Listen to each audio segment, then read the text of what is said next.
Look up at the night sky on a clear evening, and you might see a scattering of stars, silent, steady, and seemingly unchanging. But out there, beyond what our eyes can perceive, the universe is alive with motion, drama, and collisions on an almost unimaginable scale. Galaxies, those vast islands of stars, dust, and dark matter, don't simply drift in isolation. They gravitate toward one another, drawn into a slow, majestic dance that can last hundreds of millions of years.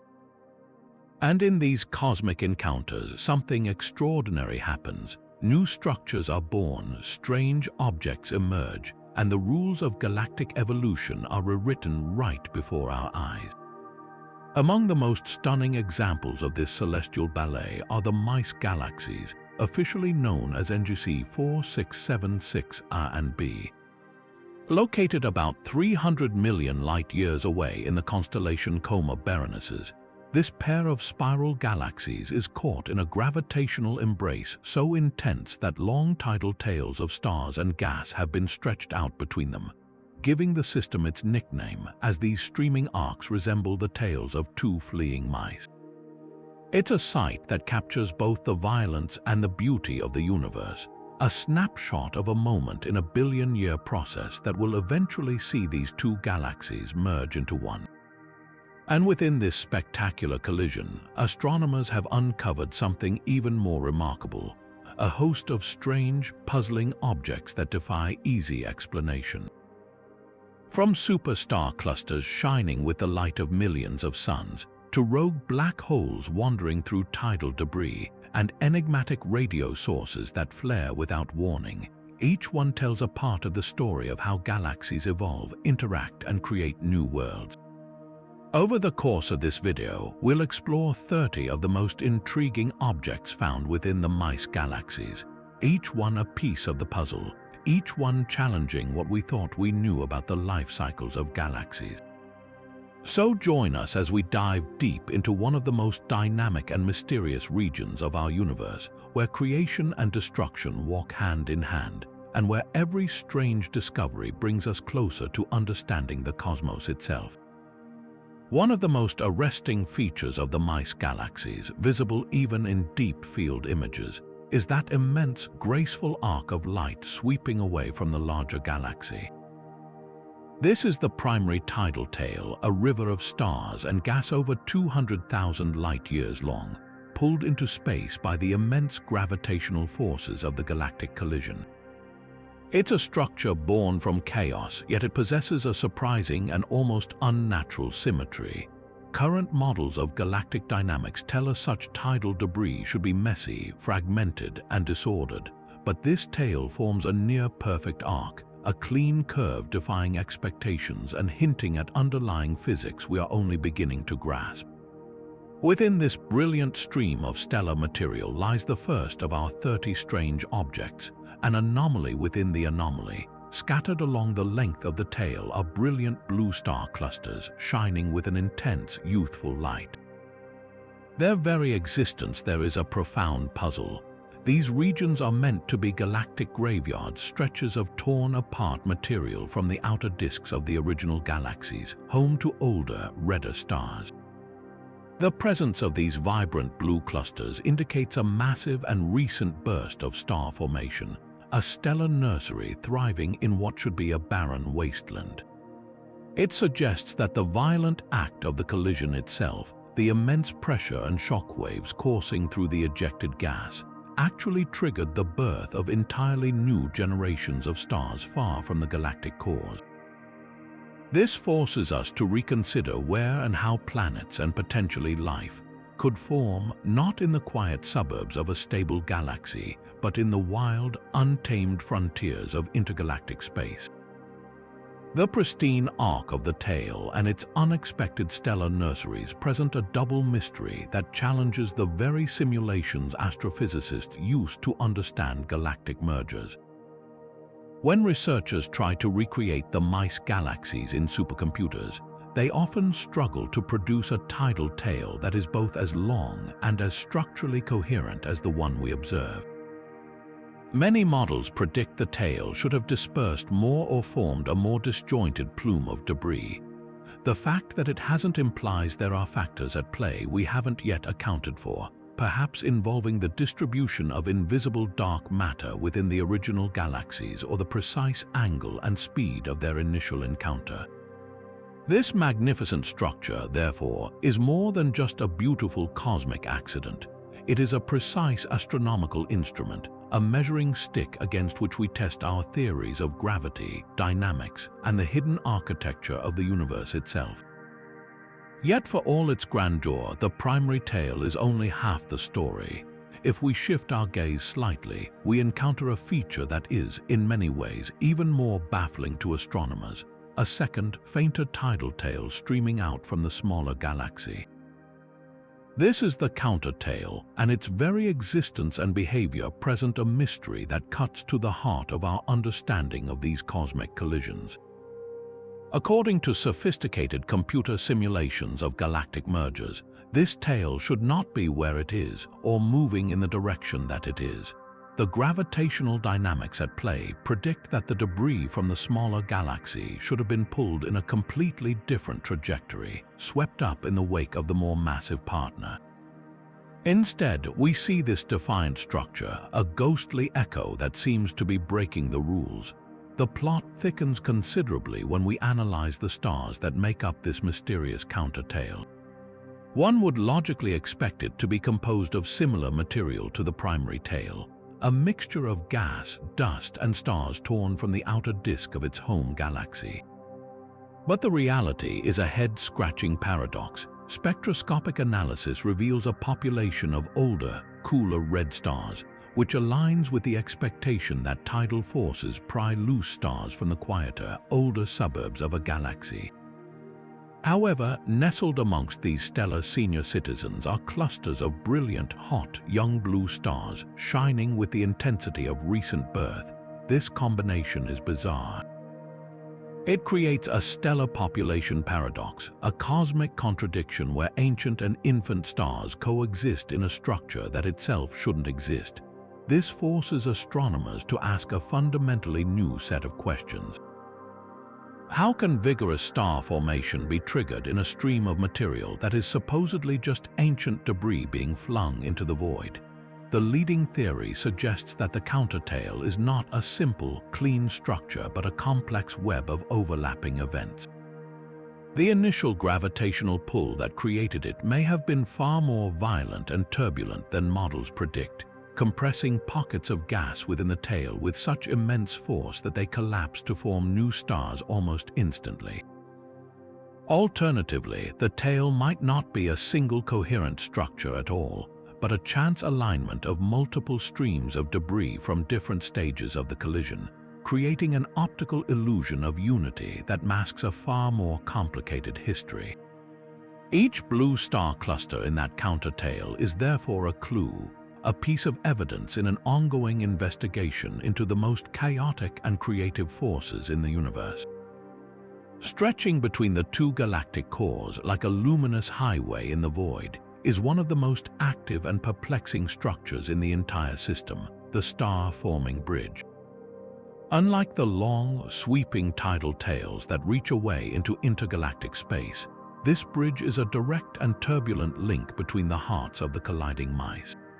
It's here, in this compressed channel of gas and dust, that the universe is putting on a spectacular show of creation, churning out new stars at a rate that is nothing short of staggering. Current observations estimate that this bridge is producing nearly 20 times the mass of our Sun in new stars every single year.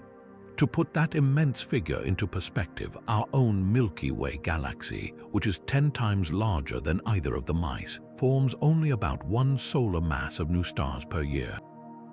This bridge is a stellar factory operating at a fever pitch, an outburst of productivity that challenges our very understanding of how such gravitational structures behave. This ferocious rate of star birth is the central mystery of the bridge. Conventional wisdom suggested that the regions between colliding galaxies would be chaotic and turbulent, but not necessarily the sites of the most intense star formation. That activity, astronomers thought, was typically reserved for the galactic nuclei, where gas clouds are funneled inward by gravitational forces, becoming super dense and igniting bursts of new stars. The bridge, by contrast, is a structure under extreme tension. It's being pulled in two different directions by the competing gravities of the two galaxies. You would expect this environment to be disruptive, tearing gas clouds apart before they have a chance to collapse into stars. Instead, the opposite is happening. The very forces that should be inhibiting star formation appear to be enabling it on an epic scale. The explanation likely lies in the unique physics of a galactic collision. As the two galaxies grazed past each other, their mutual gravity didn't just pull material out into long tails. It also forced colossal amounts of gas and dust directly into the path between them. This material became compressed in a way that is unlike anything seen in an isolated galaxy.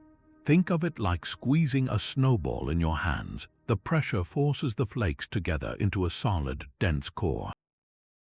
In the bridge, that squeeze is on a cosmic scale. Shockwaves from the collision traveled through this gas, creating pockets of incredible density where gravity could take over, causing rapid and simultaneous collapse across the entire region. This wasn't a slow trickle of star formation. It was a universe-wide pressure cooker triggering a fireworks display of epic proportions. The consequences of this activity are profound.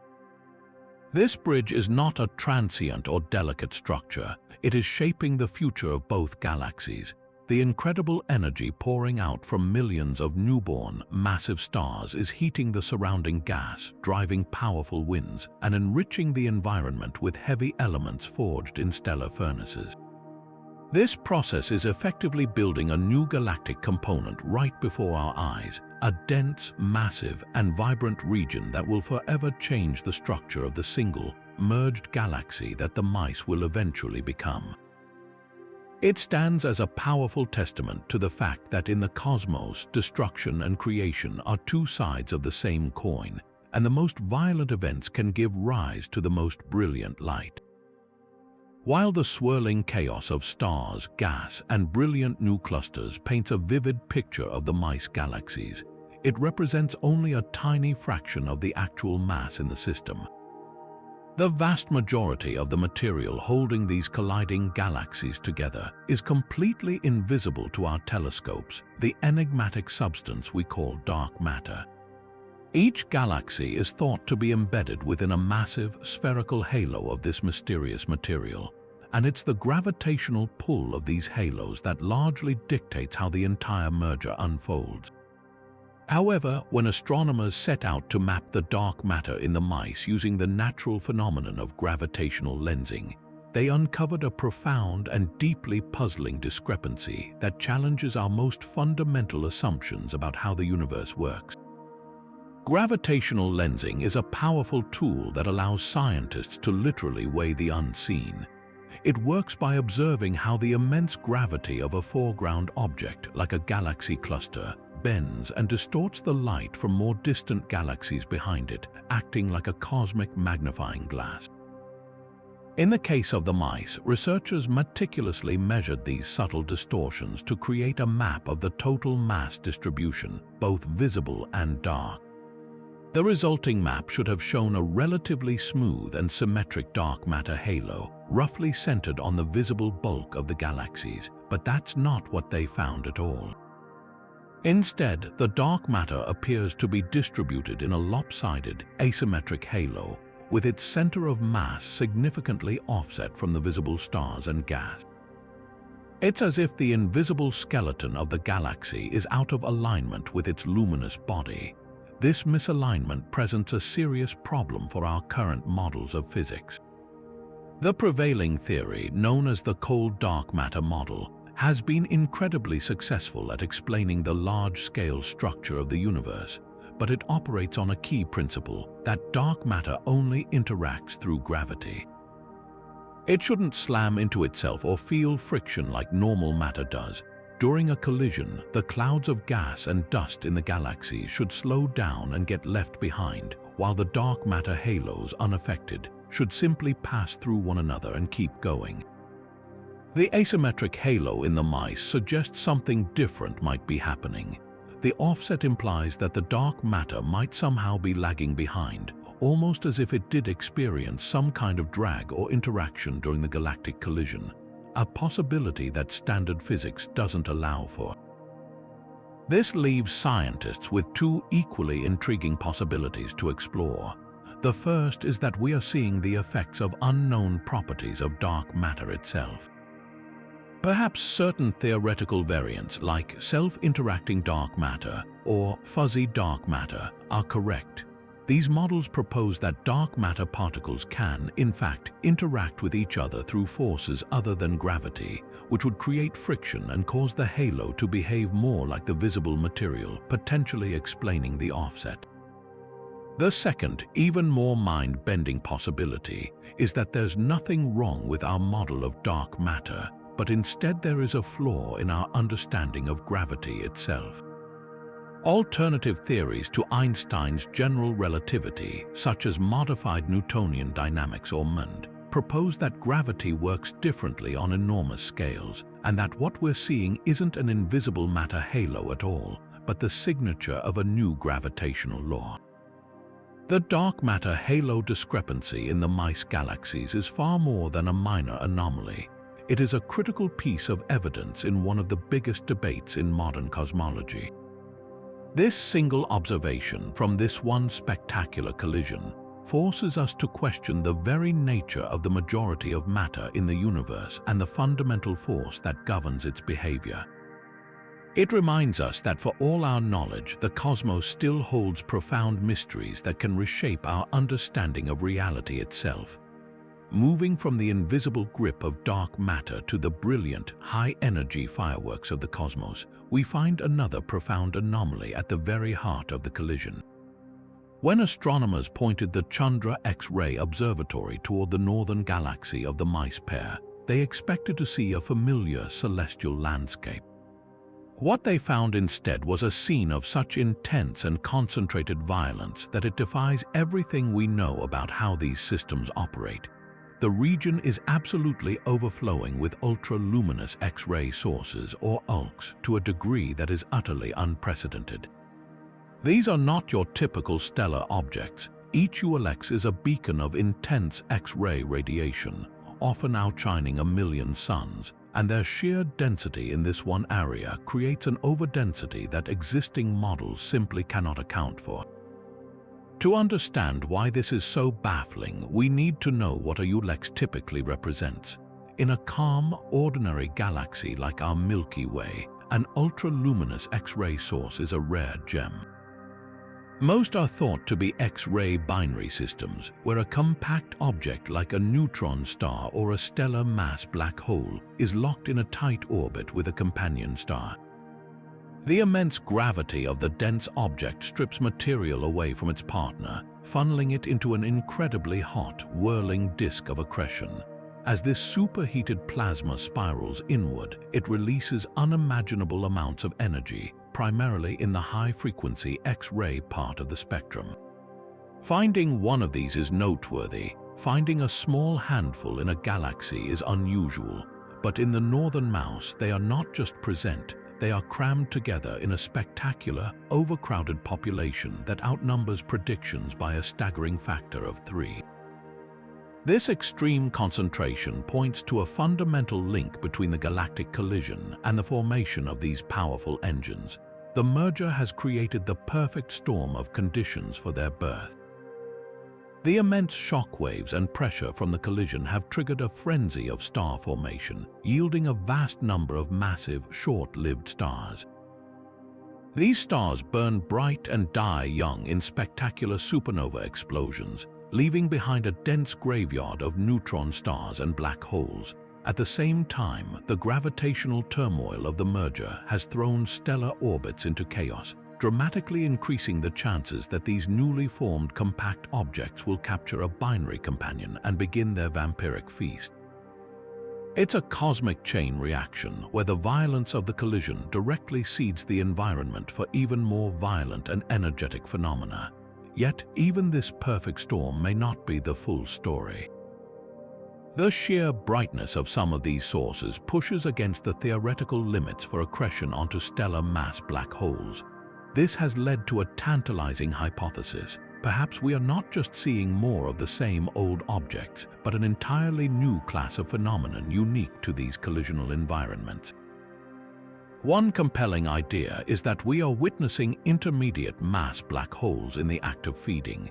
These are the long-sought missing link between stellar mass black holes and the supermassive giants that lurk in galactic centers, and the chaotic, gas-rich environment of the mice could be the ideal nursery for their formation and growth. Alternatively, the unusual conditions might be allowing for super-Eddington accretion, where material pours onto a standard black hole at such an incredible rate that it overwhelms the normal physical processes that would regulate it, resulting in an outburst of radiation that breaks all the standard rules.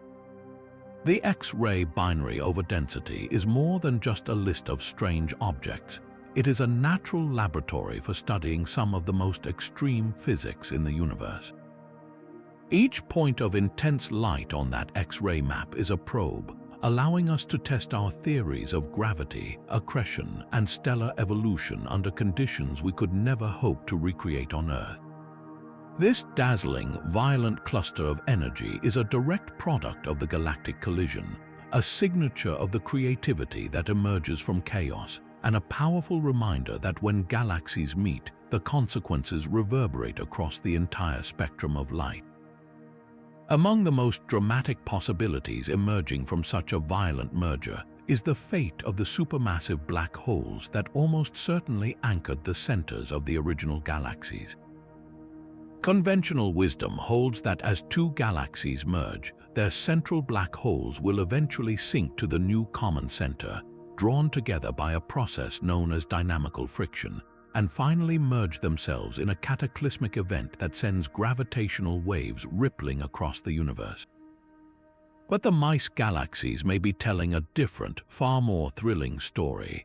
There is compelling evidence to suggest that one of these monstrous gravitational anchors has been thrown from its throne, becoming a runaway supermassive black hole hurtling through intergalactic space. This extraordinary event would be the result of a phenomenon called gravitational recoil, or a black hole kick. The theory, rooted in Einstein's general relativity, predicts that when two black holes with unequal masses or different spins finally merge, the resulting single black hole can be kicked away at immense speeds. This happens because the merger is not perfectly symmetrical. Gravitational waves are emitted more powerfully in one direction than the others. Just like a rocket firing its engines, this anisotropic emission imparts a tremendous recoil velocity to the newly formed black hole. In extreme cases, this kick could be so powerful that it exceeds the escape velocity of the merged galaxy, ejecting the black hole entirely into the vast, empty darkness between galaxies. The search for such a celestial fugitive in the Mice system leads us to a peculiar and telling clue, a strange, compact source of radio emissions that is distinctly offset from the visible center of the southern galaxy. This bright radio source is not where it should be. If the supermassive black hole were still nestled in the galactic core, we would expect any energetic activity from its vicinity to be centrally located. The fact that this powerful signal is detached suggests we might be detecting the energetic wake of a black hole on the move. As it travels, it could be accreting gas from its surroundings or plowing through dense regions of the interstellar medium, lighting up its path with radio waves and creating a beacon that marks its current position, not its original home. However, the case is not yet closed. An alternative explanation for this off-center radio source could be a remains of a violent past, a relic of the initial collision. It might be the shattered remnant of the smaller galaxy's core, a dense cluster of stars stripped of much of its gas, or even a particularly bright supernova remnant. Disentangling these possibilities requires meticulous observation. The key test will be to measure the motion of this radio source over time. If it is indeed a runaway black hole, it should be moving at a detectable velocity, hundreds of kilometers per second away from the galactic center. Future observations with powerful radio telescope arrays will be crucial in tracking this motion and potentially confirming one of the most dynamic predictions of Einstein's theory, providing a real-world example of the incredible forces unleashed when the universe's most massive objects collide.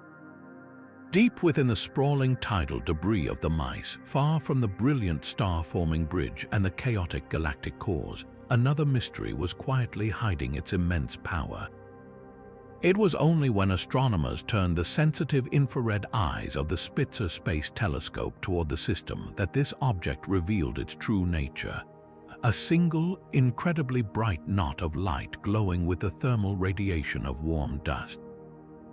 This wasn't just a slightly bright spot, it was an infrared beacon shining with a luminosity that rivals entire star clusters. Yet when they zoomed in with the Hubble Space Telescope to see it in visible light, the object was remarkably compact and seemingly unremarkable.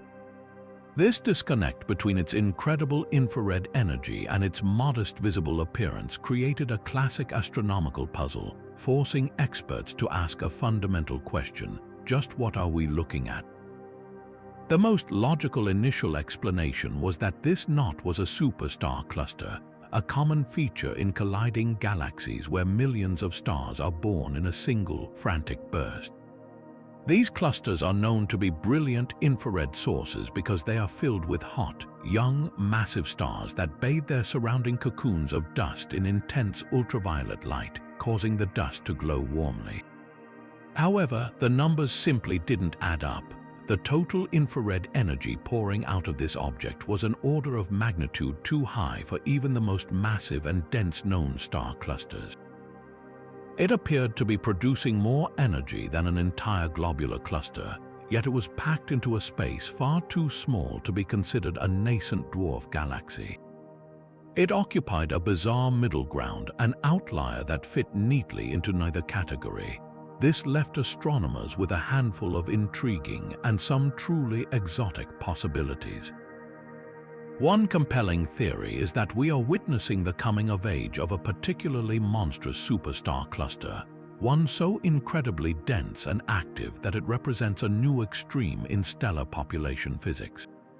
In this scenario, the cluster might be so packed with massive O-type stars that their combined stellar winds and radiation pressure have created a perfectly efficient furnace for converting stellar energy into infrared heat, making it appear disproportionately luminous.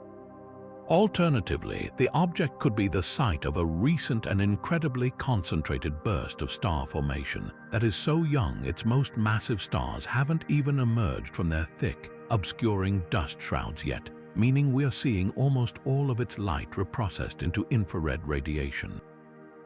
A more dramatic hypothesis involves the presence of a hidden energetic engine at the object's core. Could this bright knot be concealing an active galactic nucleus, a supermassive black hole that was stripped from one of the galaxies during the collision and is now wandering through the tidal debris, accreting material and shining brightly? While fascinating, this idea is difficult to reconcile with the object's location. It's far from the dynamical centers where such black holes are expected to reside. A more plausible variant suggests an intermediate mass black hole. The long-sought missing link between stellar and supermassive varieties might have formed within the cluster itself and is now powering the excess luminosity through its own accretion disk. Ultimately, the infrared luminous knot stands as a powerful testament to the fact that galactic collisions don't just create more of what we already know, they can forge entirely new classes of objects. These immense cosmic events act as pressure cookers and particle accelerators on a galactic scale, pushing gas and stars into configurations and densities that are simply impossible under normal, quiet conditions. This strange, bright smudge of light is therefore more than just a curiosity. It is a potential prototype, a first glimpse at a new category of celestial body born from the unique physics of destruction and creation. Its very existence challenges our neatly defined classifications and hints at a richer, more diverse universe than our current textbooks describe. while the X-ray sources reveal hidden stellar violence and the infrared knot glows with mysterious heat, another strange signal from the Mice Galaxies arrives in the form of pure, raw energy. Emanating from the very heart of the southern galaxy is a powerful and highly structured radio jet, a concentrated beam of relativistic particles shooting out from the vicinity of its supermassive black hole. Such jets are common features of active galactic nuclei, but this one is behaving in a way that defies the standard rules of astrophysics. Instead of blazing a straight, unchanging path out into intergalactic space, this jet displays a pronounced and seemingly impossible bend, as if some unseen cosmic hand has reached out and pushed it off its course. The formation of these jets is one of the most extreme processes in the universe. They are thought to be generated by the insane physics happening just outside the event horizon of a supermassive black hole. As matter spirals inward in an accretion disk, powerful magnetic fields are wound up like cosmic springs, channeling some of the infalling material into two narrow, opposing beams that are shot out from the poles at velocities approaching the speed of light. These jets are notoriously stable and resilient. Their incredible momentum and focused energy allow them to punch through the dense gas of their own galaxy and travel for millions of light years without significant deviation. They are the universe's ultimate straight arrows, and seeing one kinked in such a pronounced way is immediately puzzling. This bizarre curvature presents a serious challenge to our models. For a jet to bend this dramatically, it must have encountered an external force of almost unimaginable power, something with enough sheer mass and density to literally shove a beam of relativistic particles off its path. The most straightforward explanation would be that the jet is plowing into a dense cloud of interstellar gas within its own galaxy. However, detailed measurements of the jet's properties and the surrounding environment don't support this. The energy required to deflect it is far greater than what a typical gas cloud could possibly exert. It would be like trying to bend a fire hose's stream with a piece of tissue paper. The jet's momentum is simply too immense. This leads astronomers to a far more exciting and complex possibility. The jet isn't being deflected by a static object, but is instead being swayed by the immense, dynamic gravitational forces of the ongoing galactic merger itself. The chaotic interplay between the two galaxies has likely churned up and redistributed not just the visible gas and stars, but also the massive, invisible halos of dark matter that each galaxy carries. The resulting gravitational potential is no longer neat and symmetrical. It's a twisted and contorted landscape. The jet, as it propagates outward, may be navigating this distorted gravitational terrain, causing its path to curve. It's not hitting a wall, it's following a warped road. An even more dynamic theory suggests we might be witnessing the jet react to a literal moving target.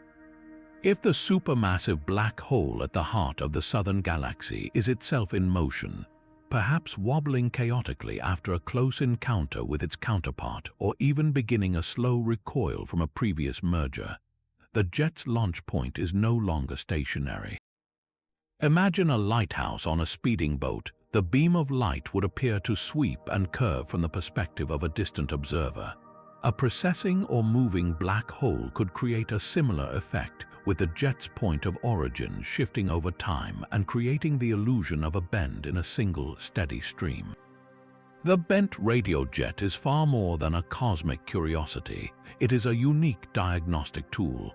By carefully studying its curvature, its spectrum, and how it changes over time, astrophysicists can indirectly map the invisible forces at work within the merger.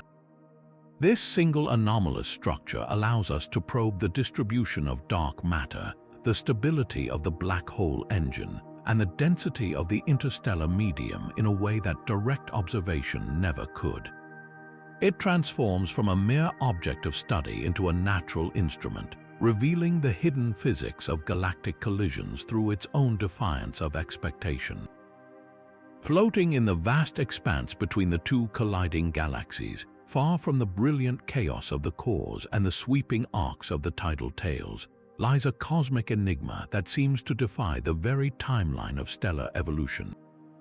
This is a massive, isolated cloud of gas, a solitary island in the intergalactic void. At first glance, it appears to be a simple remnant, a piece of primordial material ejected during the collision that should be pristine and unchanged, composed almost entirely of hydrogen and helium, the basic elements forged in the Big Bang.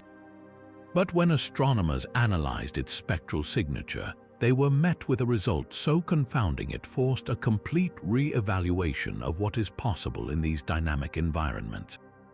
The cloud is not pristine at all. Instead, it is remarkably rich in heavy elements, what astronomers call metals, containing significant amounts of oxygen, carbon, and iron.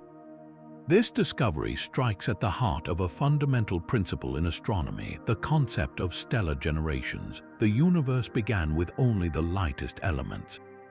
Heavier atoms like carbon, oxygen, and iron are forged exclusively in the nuclear furnaces of stars and are only scattered into space when those stars die in supernova explosions or shed their outer layers. This means that the first generation of stars had to live and die to enrich the gas around them with metals, so that subsequent generations of stars and planets could form from this chemically richer material.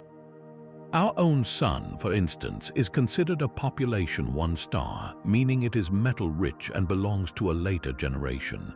To find a cloud of gas with such a high metallicity, isolated far from any ongoing star formation, suggests a history that should be impossible.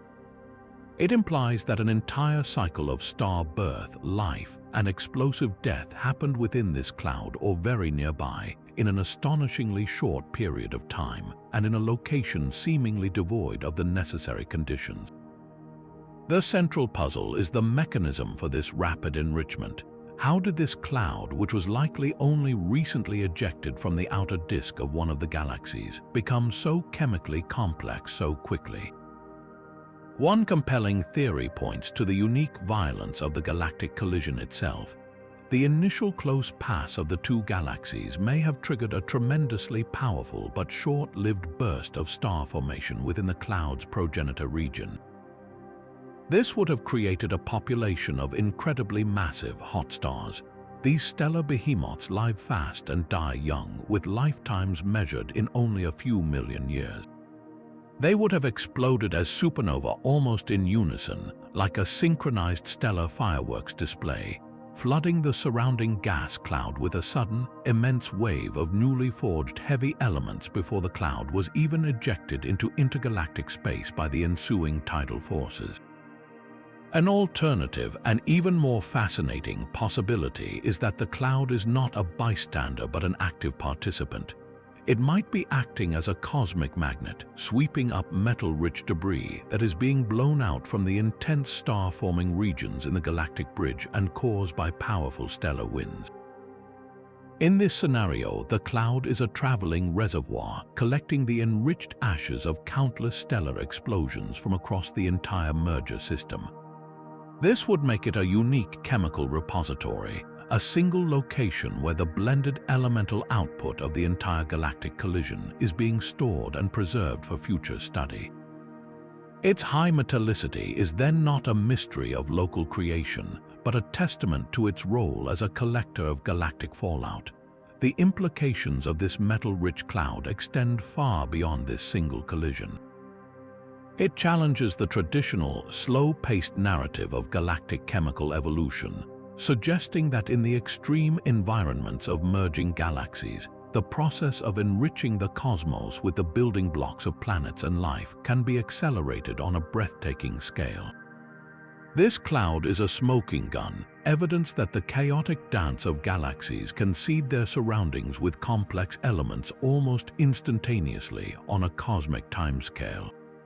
It raises the profound possibility that the raw materials for rocky planets, and perhaps even the precursors to life itself, can be manufactured and distributed into the intergalactic void much faster and more efficiently than we ever believed, turning these colossal collisions into crucibles of creation for the entire universe. Turning our gaze from the energetic phenomena within the galaxies to the very fabric of space they distort, we encounter a mystery that uses the universe itself as a magnifying glass. In a specific region of the Mice system, astronomers have identified a series of bizarrely distorted images of galaxies that lie far in the distant background. These aren't the gentle, symmetric arcs typically produced by the smooth gravitational field of a massive galaxy cluster. Instead, they appear as strange, multiple, and fragmented images, a telltale signature known as strong gravitational lensing, but with a peculiar twist that points to something highly unusual at work. The principle of gravitational lensing is a direct consequence of Einstein's theory of general relativity, where a massive object warps the spacetime around it, bending the path of light from objects behind it. This creates natural cosmic telescopes that can magnify and distort the appearance of faraway galaxies.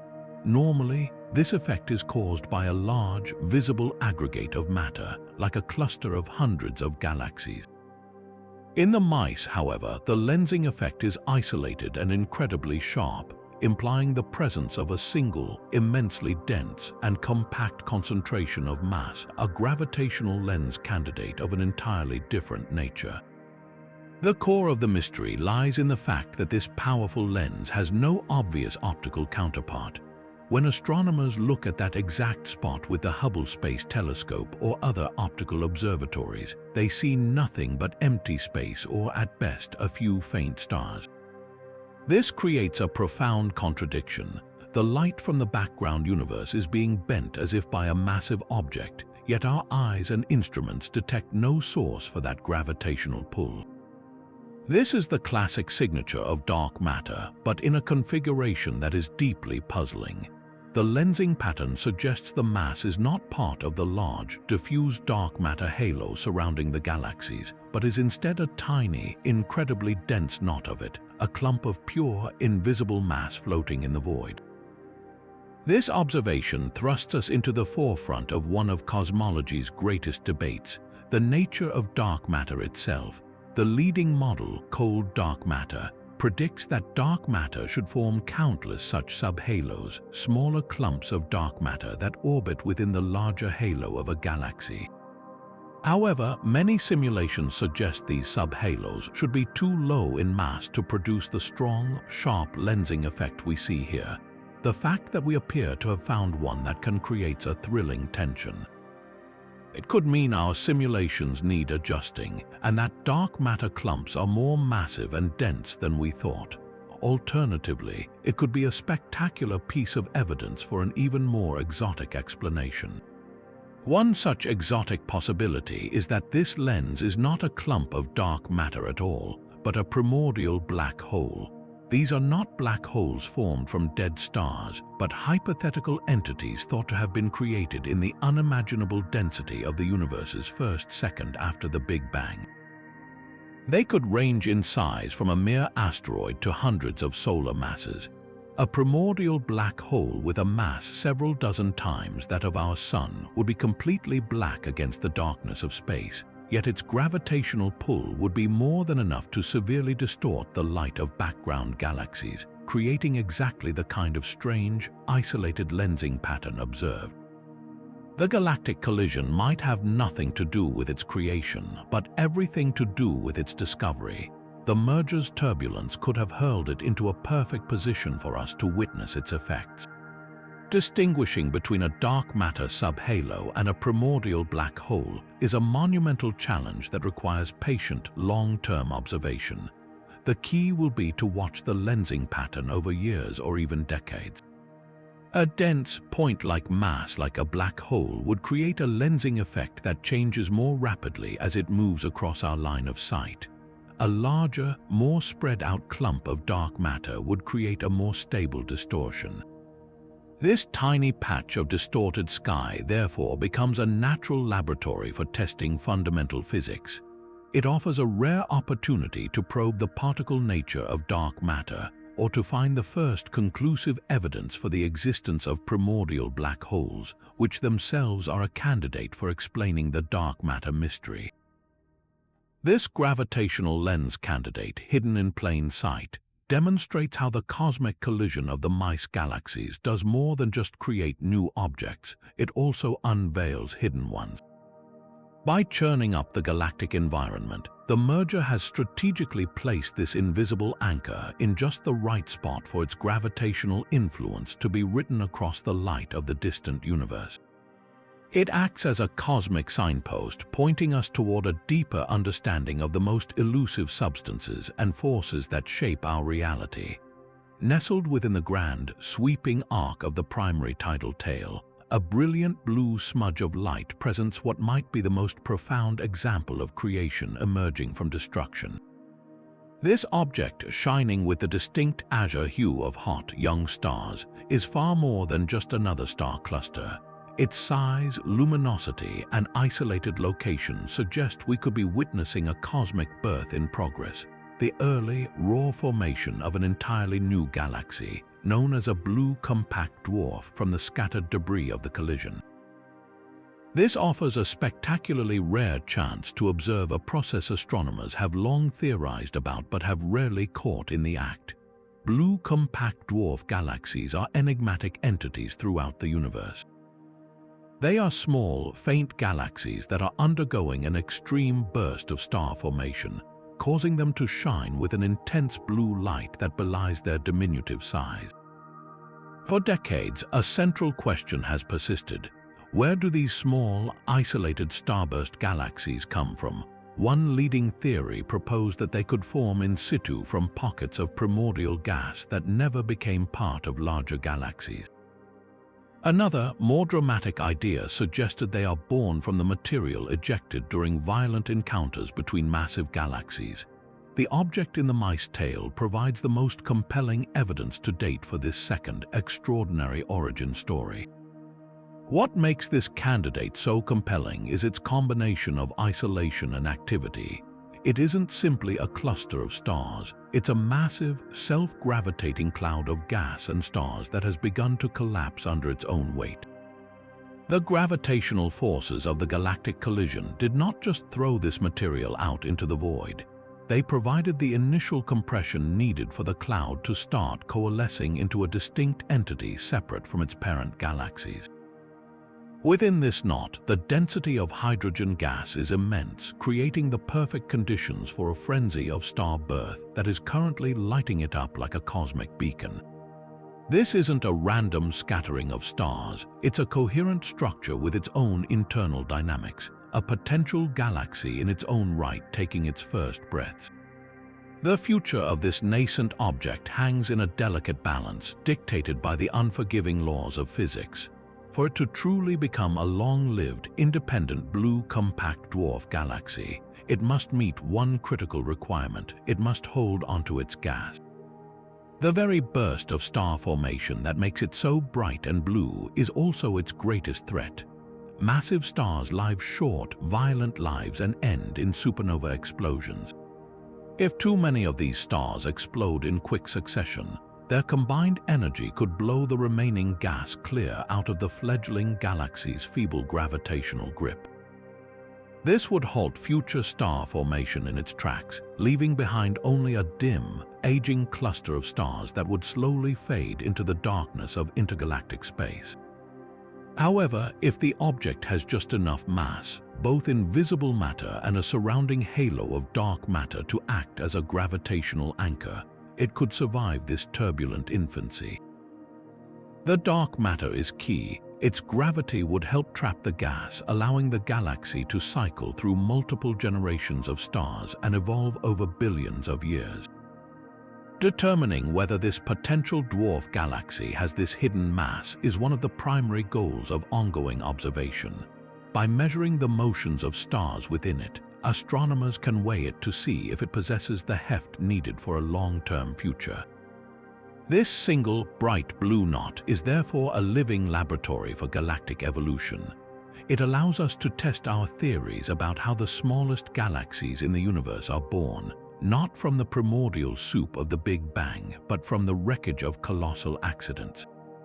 Its very existence suggests that the cosmic ecosystem is far more interconnected than we imagined, where the death throes of large galaxies can give birth to new, smaller ones, seeding the universe with diverse stellar systems. Watching this object is like watching a seed thrown from a great tree beginning to sprout in distant soil, a tiny testament to the enduring cycle of creation that plays out on the grandest of scales. Deep within the turbulent heart of the galactic collision, where the two spirals are most violently intertwined, lies a stellar metropolis of staggering proportions. This is the superstar cluster complex, a dense urban sprawl of star formation where not one, but hundreds of superstar clusters are packed into a region just a few thousand light-years across. Individually, each of these clusters is a spectacular object containing the mass of hundreds of thousands of suns, but collectively, their combined light is so intense that it outshines many small dwarf galaxies. This complex is the undeniable epicenter of the starburst, a place where the universe is conducting an experiment in extreme stellar demographics on a scale rarely seen elsewhere. What makes this complex so deeply puzzling to astronomers isn't just its raw power, but the bizarre and seemingly contradictory ages of its constituent clusters. In a stable, isolated environment like a globular cluster in our own Milky Way, all the stars are essentially the same age, born in a single, rapid burst of creation. This is because the immense radiation pressure and powerful stellar winds from the first massive stars to ignite would quickly blow away any remaining gas, shutting down further star formation. But here, in this dense complex, the clusters show a wide and continuous spread of ages. Some are mere infants, only a few million years old, with their stars still embedded in their dusty birth cocoons. Others are adolescents, perhaps 10 million years old, and some appear to be relatively mature at over 50 million years of age. This age spread presents a fundamental paradox. How can new stars continue to form in such a hostile, already developed neighborhood? The key to unraveling this mystery lies in the unique, high-pressure environment forged by the galactic collision. This isn't a quiet suburb where a single stellar nursery can form in peace. It's a dense, chaotic city constantly being resupplied with fresh building materials. The immense gravitational forces of the merger are funneling colossal amounts of gas directly into this region at a rate that outstrips the ability of the existing stars to clear it away. Imagine trying to empty a swimming pool with a bucket while several fire hoses are simultaneously filling it back up. The disruptive feedback from the young stars, their radiation and winds, is effectively overwhelmed by the sheer, ongoing influx of new gas. This continuous delivery of fuel allows star formation to persist in waves across the complex, creating multiple generations of clusters in close proximity. Furthermore, the density of the complex itself may be creating a protective effect. The vast clouds of gas and dust surrounding these clusters are so thick and massive that they can act as shielding barriers. The destructive ultraviolet radiation and powerful shockwaves from one cluster's stellar winds might be absorbed or deflected by the dense material surrounding a neighboring cluster, allowing that second region to continue its own star formation undisturbed. This creates a scenario where star birth can occur in pockets, almost like neighborhoods in a city that develop at different times, protected from the general hustle and bustle. The complex isn't a single entity but a confederation of stellar factories, each operating on its own timetable, yet all fed by the same central supply line. The final piece of this puzzle is the ultimate fate of these magnificent structures. Their ability to maintain their coherent shape against the incredible internal and external forces trying to tear them apart is yet another marvel. Within each cluster, the gravitational pull of hundreds of thousands of stars is what binds them together, but the surrounding complex is a maelstrom of tidal forces from the merging galaxies and the gravitational pull from other clusters. For these clusters to survive, they must be incredibly massive, their gravity strong enough to withstand the tidal shear of the collision. Many likely will not, destined to be ripped apart and their stars scattered into the future merged galaxy's halo. But the most massive and dense among them could potentially survive for billions of years, evolving into objects that future astronomers might classify as the next generation of globular clusters. This complex is therefore not just a temporary spectacle, it is a birthing ground for the ancient celestial landmarks that will adorn the night sky of the far future. While the visible light show of colliding stars and glowing gas captures our attention, it is the silent, invisible motions of material that often reveal the most profound secrets. Using powerful radio telescopes to trace the faint emission of cold hydrogen gas, astronomers have mapped the intricate flows within the Mice system, expecting to see the graceful, predictable arcs predicted by their most sophisticated computer simulations. Instead, they discovered a cosmic river behaving utterly unpredictably, a massive stream of gas racing through the merger at a blistering 500 kilometers per second, a velocity that is hundreds of kilometers per second faster than any model said it should be moving. This isn't a minor discrepancy, it's a glaring anomaly that suggests our understanding of the fundamental forces at play in these collisions is in some critical way incomplete or incorrect. This high-velocity stream presents a classic physics problem. For a gas cloud to achieve and maintain such an immense speed, a powerful force must be continuously acting upon it. In the vacuum of space, there is no friction to slow it down, but there must be a tremendous initial push or an ongoing pull to explain its velocity. The first and most straightforward explanation points to gravity. Perhaps the stream is falling into a previously unseen concentration of mass, a hidden knot of dark matter with a gravitational pull so strong it is whipping the gas to these incredible speeds. This would be a monumental discovery, as it would provide direct evidence for the existence of the countless dark matter subhalos predicted by cosmological models, but which have been notoriously difficult to directly detect. Finding one powerful enough to create this effect would be a major validation of our theories about the invisible scaffolding of the universe. However, the gravitational explanation, while compelling, runs into its own complications.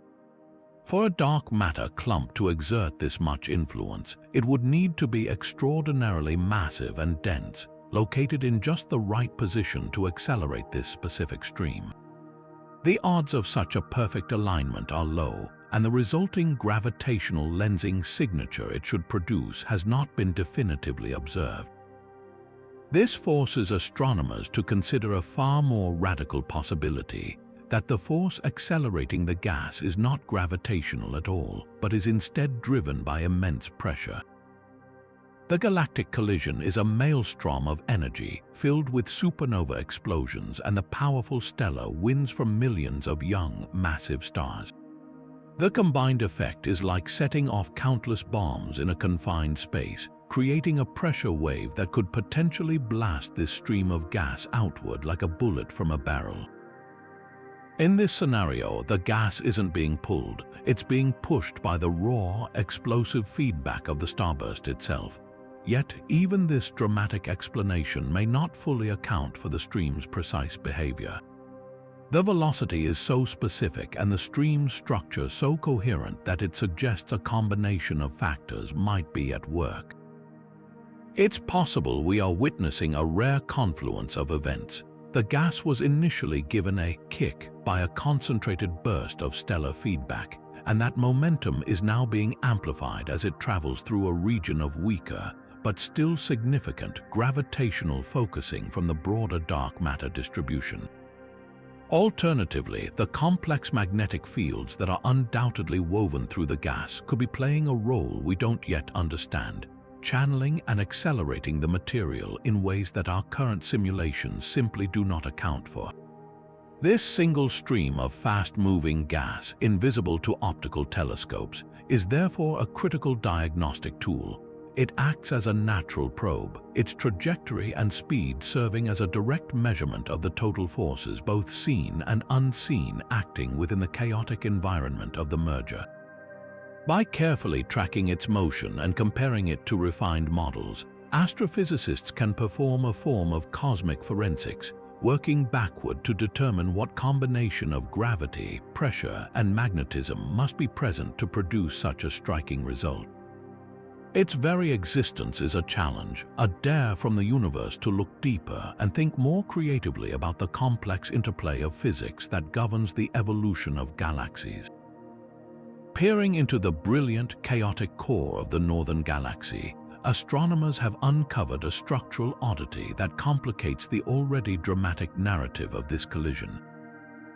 High-resolution imaging reveals not one, but two distinct bright knots of light vying for the title of galactic center.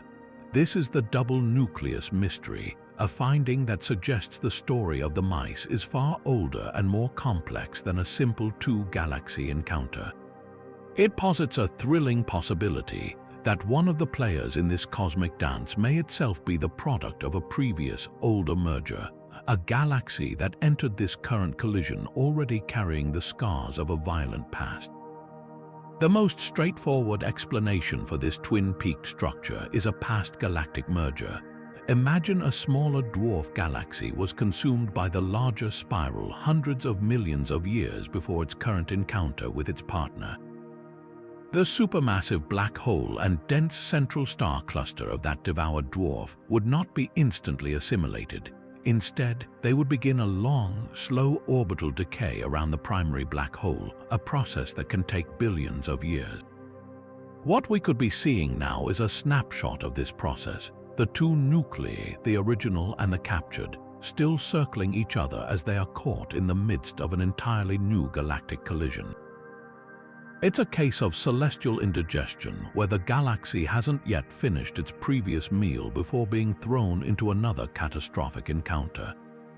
However, not all evidence points to this intriguing past. An alternative and equally fascinating theory suggests the double nucleus might not be two distinct objects at all, but a single entity masked by its own incredible activity. At the very heart of a galaxy surrounding the supermassive black hole lies a region of frenzied star formation called a nuclear starburst ring. This is a torus of gas and dust where the pressures are so extreme that stars are born in a furious, continuous burst. From our distant vantage point, the brilliant light of this ring could be misinterpreted as a second, separate core, especially if the ring is not perfectly symmetrical or if our view is partly obscured by intervening dust. In this scenario, the double nucleus is an illusion, a trick of perspective and luminosity rather than evidence of a prior merger. Distinguishing between these two radically different explanations, a genuine dual black hole system versus a brilliant ring of starfire requires looking at the light from these nuclei in exquisite detail. Spectroscopic analysis holds the key. If both bright spots show the distinct spectral signatures of a densely packed star cluster, it strengthens the merged galaxy hypothesis. But if one of the nuclei shows the clear, telltale light signature of accretion onto a supermassive black hole broad emission lines from incredibly hot, fast-moving gas while the other does not, the evidence would swing heavily toward the past merger idea. We would be looking at two separate gravitational engines, a binary heart at the center of the galactic storm. The implications of a confirmed dual nucleus are profound. It would mean the northern galaxy was already a complex hybrid object before this current collision began, fundamentally altering our understanding of its mass, its history, and its future. The gravitational dynamics of a triple interaction between two central black holes and the incoming galaxy would be infinitely more complex than a simple binary merger, potentially explaining some of the other strange phenomena observed throughout the system. This single observation deepens the mystery of the mice, transforming it from a straightforward galactic collision into a multi-layered cosmic epic where the past is forever colliding with the present. Wrapping around one of the galactic cores like a luminous, misplaced equator is a structure that seems to defy the typical plane of a spiral galaxy. This is a candidate for what astronomers call a polar ring, a vast circle of stars, gas, and dust that orbits over the poles of a galaxy, perpendicular to its main disk.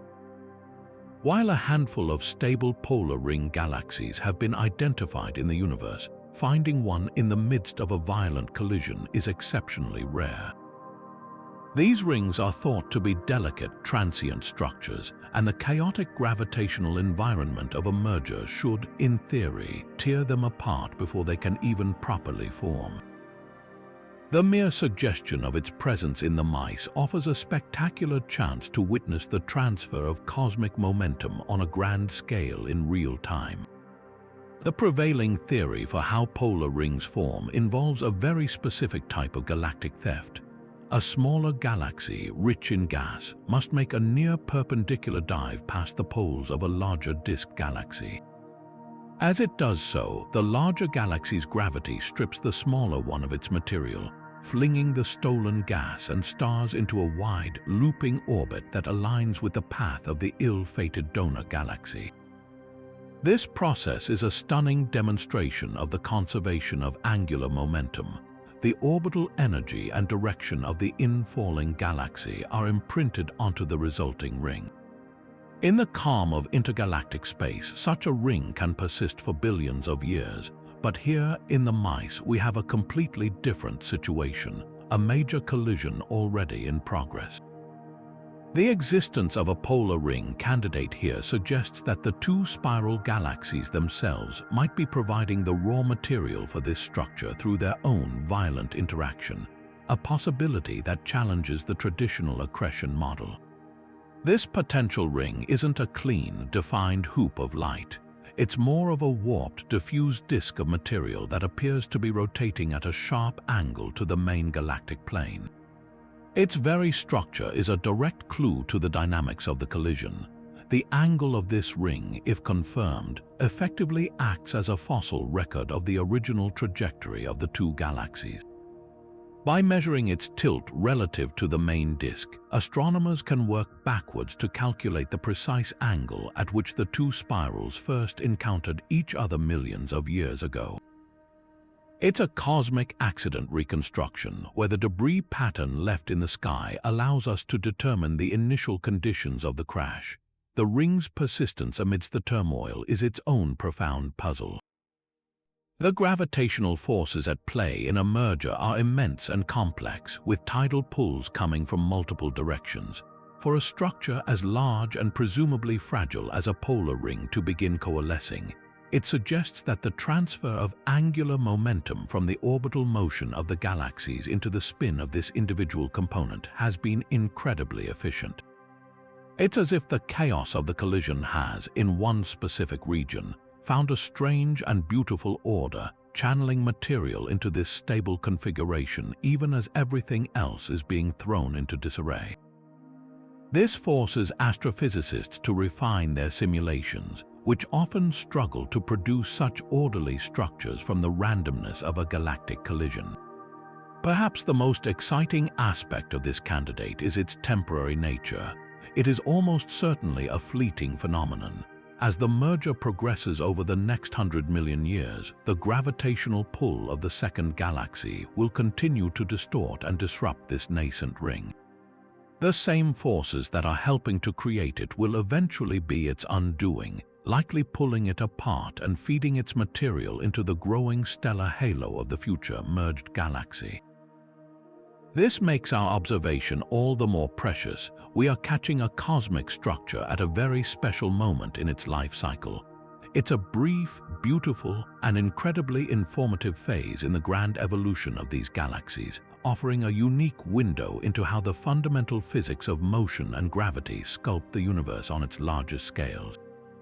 Beyond the fury of X-rays and the silent pull of gravity, the Mice Galaxies have revealed an even more energetic and baffling signature. Nestled in the seemingly empty space between the two colliding spirals, orbital observatories have detected a persistent and powerful source of gamma-ray radiation, the highest energy form of light in the universe. This is not a faint glimmer but a significant beacon, and its location is the first clue to its profound mystery. It isn't centered on a galaxy core, a brilliant star cluster, or a known supernova remnant. It simply hangs in the void between them, a torrent of unimaginable energy with no obvious engine to produce it. Gamma rays are the universe's emergency flares, typically signaling the most catastrophic events imaginable. They are produced in the annihilation of matter, during the collapse of massive stars into black holes, or by particles accelerated to nearly the speed of light slamming into radiation or other matter. We have a well-established catalog of known gamma-ray producers, from pulsars to active galactic nuclei, but this source in the mice fits none of these profiles. Its spectrum, the specific fingerprint of energy it emits, doesn't match the signature of a pulsar wind nebula. Its location and lack of a visible counterpart rule out a blazar or a quasar. It stands alone, an anomalous engine of pure energy operating under conditions we have not yet categorized. The leading hypothesis for this enigma is as dramatic as the radiation it produces. Astronomers suspect we are witnessing a natural particle accelerator of unprecedented scale and efficiency, one forged directly by the galactic collision itself. The entire region between the galaxies is a maelstrom of shock waves. These are not subtle ripples but colossal walls of compressed gas and magnetic fields, traveling out from the point of impact at thousands of kilometers per second. When a charged particle, like a proton or an electron, gets caught in one of these shock fronts, it can be reflected back and forth, gaining a tremendous boost in energy with each pass, much like a surfer getting endlessly pushed by a perfect wave. Eventually, these ultra-relativistic particles are flung away, and when they inevitably collide with photons of lower energy light or other protons, they release their immense kinetic energy in a brilliant flash of gamma rays. What makes this particular accelerator so potent and puzzling is its sustained output. Typical shock waves from a supernova expand and dissipate over centuries. The shock structures in the mice, however, are being continuously energized and replenished by the ongoing gravitational turmoil of the merger. This isn't a single explosion. It's a prolonged, cosmic-scale collision that is constantly driving new shock fronts through the intergalactic medium. This creates a stable and long-lived acceleration site, a factory for high-energy particles that can operate for millions of years, flooding the space between the galaxies with gamma radiation. The sheer power of this process suggests the acceleration is happening with near-perfect efficiency, a level of performance that our current models of particle physics struggle to replicate. This mysterious source does more than just add to our list of strange objects. It provides a tangible link to the invisible cosmic rays that perpetually rain down on Earth from all directions. For over a century, scientists have known that our planet is constantly bombarded by these high-energy atomic nuclei, but pinning down their exact origins has been one of astrophysics' greatest challenges. Sources like the one in the mice are prime candidates for being the accelerators that produce the most energetic of these cosmic rays. By studying its properties, we are essentially looking at a nearby, bright example of the engines that seed the entire universe with these elusive particles.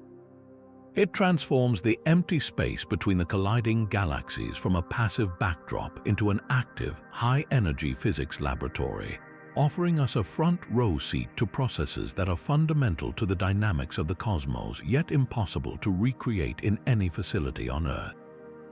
While our attention is often captured by the brilliant lights of newborn stars and the violent death throes of supernova, some of the universe's most significant structures are cloaked in perfect darkness.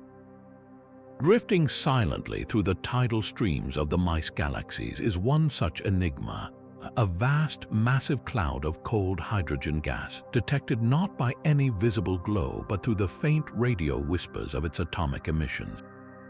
This object is a cosmic ghost, a reservoir of potential that has, for reasons we don't yet understand, failed to ignite. Its sheer mass is staggering, containing enough raw material to form millions of stars like our Sun, and yet it drifts in profound isolation, a dark and silent monument to a creation that never happened. The mystery of this cloud is defined not by what is there, but by what is conspicuously absent. In any other region of a galaxy, a cloud of gas this massive would be the site of a spectacular stellar nursery. The immense gravitational pull of all that gas should have caused it to collapse inward long ago, fragmenting into dense cores that ignite into brilliant new suns. Furthermore, the process of star formation is a messy one. It produces dust, microscopic grains of carbon and silicate that becomes mixed with the gas. When astronomers point their infrared telescopes toward this cloud, expecting to see the telltale warm glow of this dust heated by even a few hidden young stars, they find nothing. The region is a perfect void in the infrared, indicating a complete lack of both dust and recent star formation. It is a cloud of pure, pristine hydrogen and helium, a relic from a time before stars had forged the heavier elements of the periodic table, seemingly frozen in a state of suspended animation. This presents a profound challenge to our basic understanding of how star formation begins. The prevailing theory requires a trigger, an external shockwave or pressure change to overcome the gas cloud's internal turbulence and thermal energy, allowing gravity to finally take over. In the turbulent environment of the Mice Galaxies, triggers are everywhere. Shockwaves from the collision ripple through the system, and the cloud is bathed in the intense radiation from nearby starbursts, which should be compressing it and lighting the fuse for star birth. The fact that it remains inert suggests it possesses some formidable internal defense mechanism, something that is actively counteracting these external forces and stabilizing it against collapse. One compelling explanation is that the cloud is simply too hot inside to collapse. While we call it a cold cloud, this is a relative term. Its temperature could still be tens of thousands of degrees Kelvin. This heat generates a strong internal pressure that fights against gravitational collapse. Normally, gas cools down by radiating away its thermal energy through molecules and dust grains, which then allows it to condense. If this cloud lacks these efficient cooling agents, it could be trapped in a hot, high-pressure state, forever balanced on the edge of collapse but never tipping over. It is a cosmic pressure cooker that has paradoxically found a perfect equilibrium. Another fascinating possibility involves magnetism. Galactic gas is often threaded with powerful magnetic fields. These fields can provide a supporting force, acting like a skeletal structure that holds the cloud up against its own weight. If this particular cloud is permeated by an exceptionally strong and organized magnetic field, it could be providing just enough support to prevent the large-scale collapse needed for star formation, even in the face of the immense external pressures from the merger. The gas might be quivering under the strain, held in a delicate balance between the crushing force of gravity and the tenacious support of magnetism.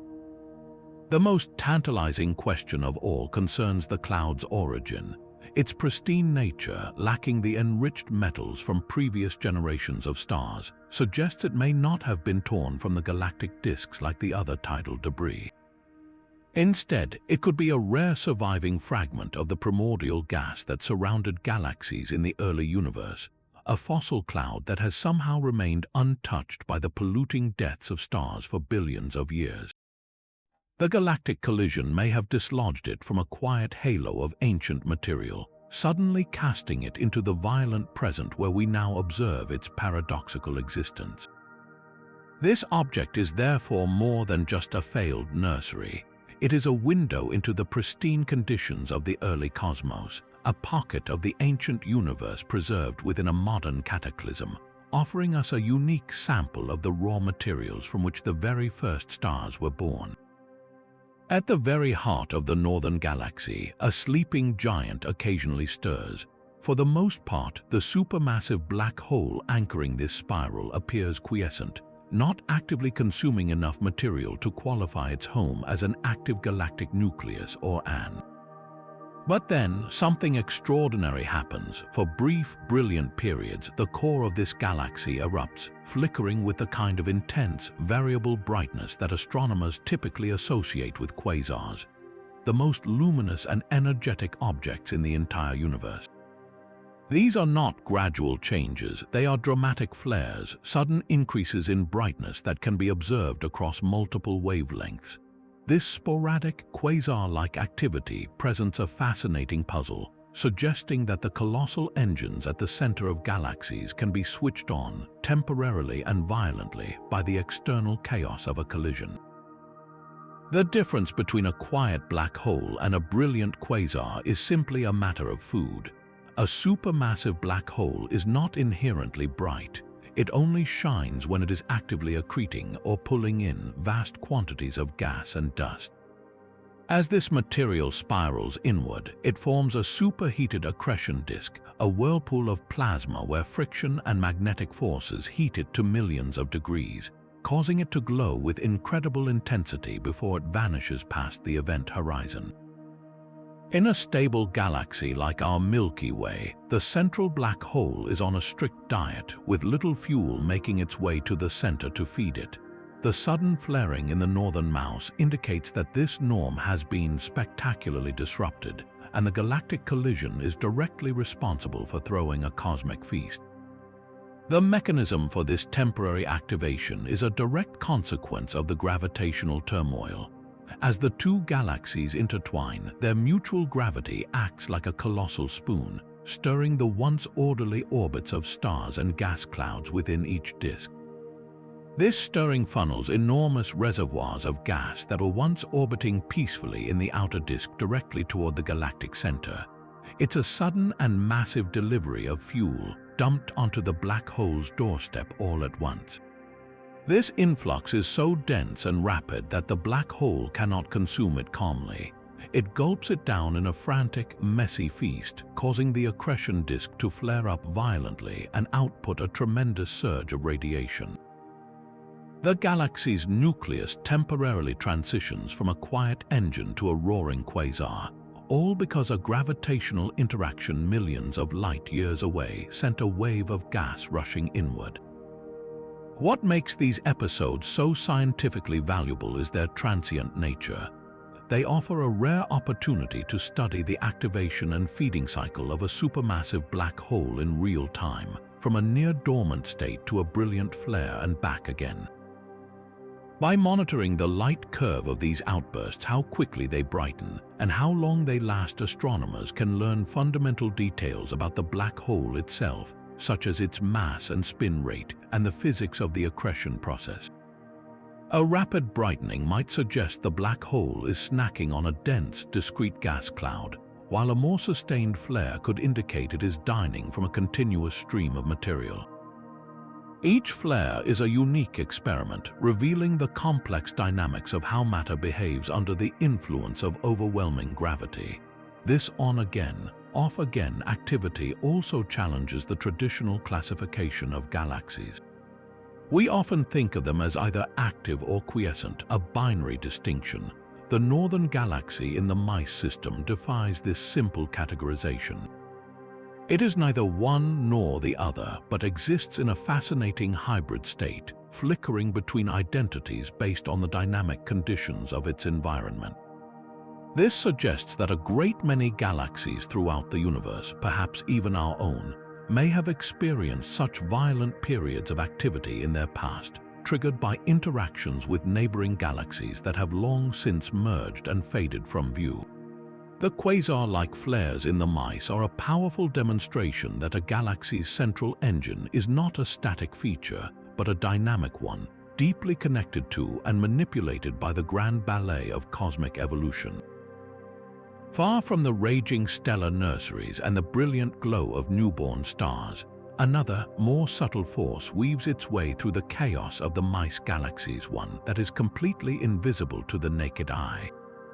This is the force of magnetism, an omnipresent but often overlooked component of the interstellar medium.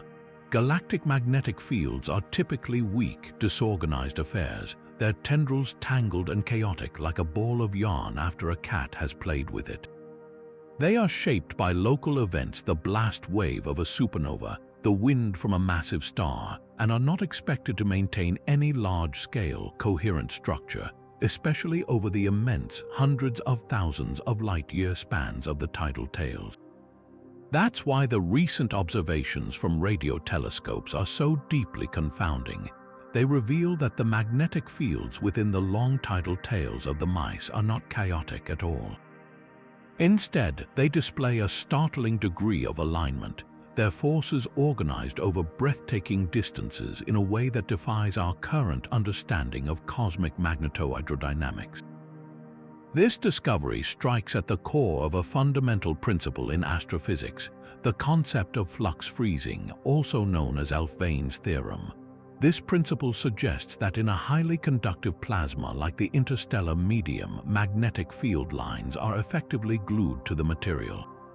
As the gas moves, the magnetic field moves with it, becoming stretched, twisted, and folded by the flow. Given the violent and turbulent origins of the tidal tails, material being violently ripped from the galaxies and flung into the void, the magnetic fields embedded within that gas should be a complete mess. They should be randomized, their directions scrambled by the incredible forces of the collision.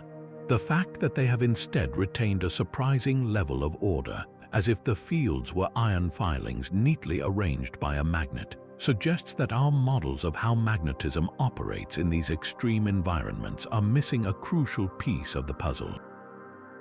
One compelling theory to explain this unexpected coherence points to the unique conditions within the tails themselves. The process of the galactic collision may have acted like a cosmic comb, not only pulling the gas out into long streams but also stretching and smoothing the magnetic field lines in the direction of the flow. As the material was ejected, the field lines frozen into the gas were drawn out and aligned, much like pulling on a tangled skein of wool can straighten the fibers. This initial ordering could have been preserved if the environment within the tail is calmer than we assume, lacking the internal turbulence that would normally shred such large-scale magnetic structures. The tail might appear chaotic from the outside, but on the inside, its dynamics could be surprisingly laminar, allowing this magnetic order to persist. However, this explanation may not be sufficient on its own. The sheer scale of the alignment, spanning such vast distances, suggests an additional, ongoing process might be at work, actively maintaining this order against the natural tendency toward entropy. This is where the presence of cosmic rays becomes a critical part of the story.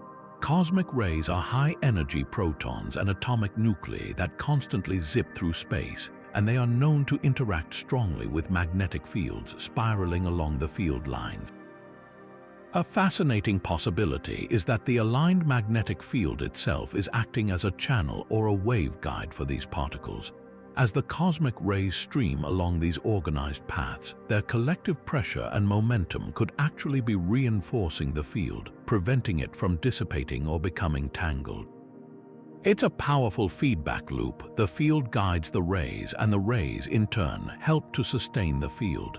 This magnetic field alignment does more than just present a theoretical challenge. It has tangible, observable consequences for the evolution of the entire system. A well-ordered magnetic field can profoundly influence the fate of the gas within the tails. It can provide additional support against gravitational collapse, potentially suppressing the formation of new stars by preventing gas clouds from condensing. Conversely, it can also channel and confine gas, guiding flows and potentially enhancing star formation in specific, localized regions. This magnetic architecture could be the invisible hand shaping the visible structures we see, determining where new stars are born and where the gas remains barren. It transforms our view of the tidal tails from simple rivers of stars and gas into complex, structured entities with their own internal physics, governed as much by invisible magnetic forces as by the pull of gravity. This unexpected discovery reminds us that to truly understand the drama of a galactic collision, we must learn to see the universe not just in light and gravity, but in the silent, pervasive pull of magnetism as well. Hidden within the swirling dust and brilliant starlight of the collision, infrared telescopes have uncovered a population of cosmic misfits that defy the standard narrative of star formation. This is an extraordinary concentration of brown dwarfs, objects so peculiar they are often called failed stars. Brown dwarfs occupy a murky middle ground in cosmic classification. They are too massive to be considered planets, yet not massive enough to ignite the sustained fusion of hydrogen in their cores that would qualify them as true stars. They are dim, cool, and notoriously difficult to detect, which makes the discovery of not just a few, but a huge swarm of them in the Mice Galaxies a finding that sends ripples through our theories of how stellar objects are born. The sheer number of these objects is the first major shock. In a typical, quiet region of a galaxy like our Milky Way, brown dwarfs are relatively rare, making up only a small fraction of the total stellar population. But in the mice, infrared surveys reveal a startling overdensity. Their population isn't just slightly elevated, it is vastly more numerous than any standard star formation model would predict for an environment like this. It's as if the galactic collision didn't just trigger the birth of magnificent superstar clusters, but also opened a prolific production line for these dim, enigmatic objects on a scale we've never witnessed before. This forces a fundamental question. Does a violent galactic merger not only create more stars but also dramatically alter the very recipe, shifting the proportions of the types of objects that are formed? The mystery deepens significantly when we examine the mass distribution of this brown dwarf population. In a normal stellar nursery, the masses of newborn objects follow a predictable pattern known as the initial mass function. This is essentially a cosmic census that predicts how many high-mass stars, sun-like stars, and low-mass brown dwarfs will form from a collapsing cloud. It's a universal rule that has held up in countless observations across our galaxy and others. The brown dwarfs in the mice, however, break this rule completely. Their masses don't follow the expected distribution. Instead of a smooth curve tailing off toward the lower masses, there is a peculiar and pronounced pile-up of brown dwarfs within a specific mass range, creating a bump in the data where there should be a gentle slope. This anomalous mass distribution is the real heart of the puzzle, as it points to a formation process that is anything but normal. The serene, isolated collapse of a gas cloud under its own gravity clearly isn't producing these objects. The extreme environment of the merger must be directly influencing how stars and failed stars condense out of the primordial gas. One compelling theory points to the role of relentless turbulence. The galactic collision has churned the interstellar medium into a frothing sea of shockwaves and chaotic motion. In this maelstrom, large star-forming clouds are being shredded into smaller, denser fragments than would ever occur under calm conditions. This process of turbulent fragmentation could be producing a much higher yield of low-mass objects, essentially chopping what would have been a few sun-like stars into a whole handful of brown dwarfs. Another fascinating possibility involves the intense radiation pressure from the nearby superstar clusters. The fierce ultraviolet light from millions of young, massive stars floods the surrounding regions, bombarding other nascent gas clouds. This radiation can heat the outer layers of a protostellar cloud, effectively evaporating away its potential material before it can fully collapse. This process, called photoevaporation, might be truncating the growth of many developing stars, stopping them before they can gather enough mass to ignite hydrogen fusion and dooming them to a lifetime as brown dwarfs. It's a case of cosmic sabotage, where the very energy that powers one stellar nursery stifles the development of another, leading to an overabundance of stellar underachievers. The implications of this brown dwarf concentration extend far beyond this single collision. If galactic mergers are indeed factories for these failed stars, it would mean that elliptical galaxies, the product of such mergers, could be filled with vast, hidden populations of brown dwarfs. This would significantly increase the total estimated mass of these galaxies in a form that has been almost entirely overlooked. Furthermore, brown dwarfs are long-lived and faint. Once formed, they persist for trillions of years. A universe where mergers produce excess brown dwarfs is a universe that is slowly filling up with these dark, persistent objects, a population of invisible giants that could make up a much larger fraction of the universe's total baryonic mass than we ever suspected.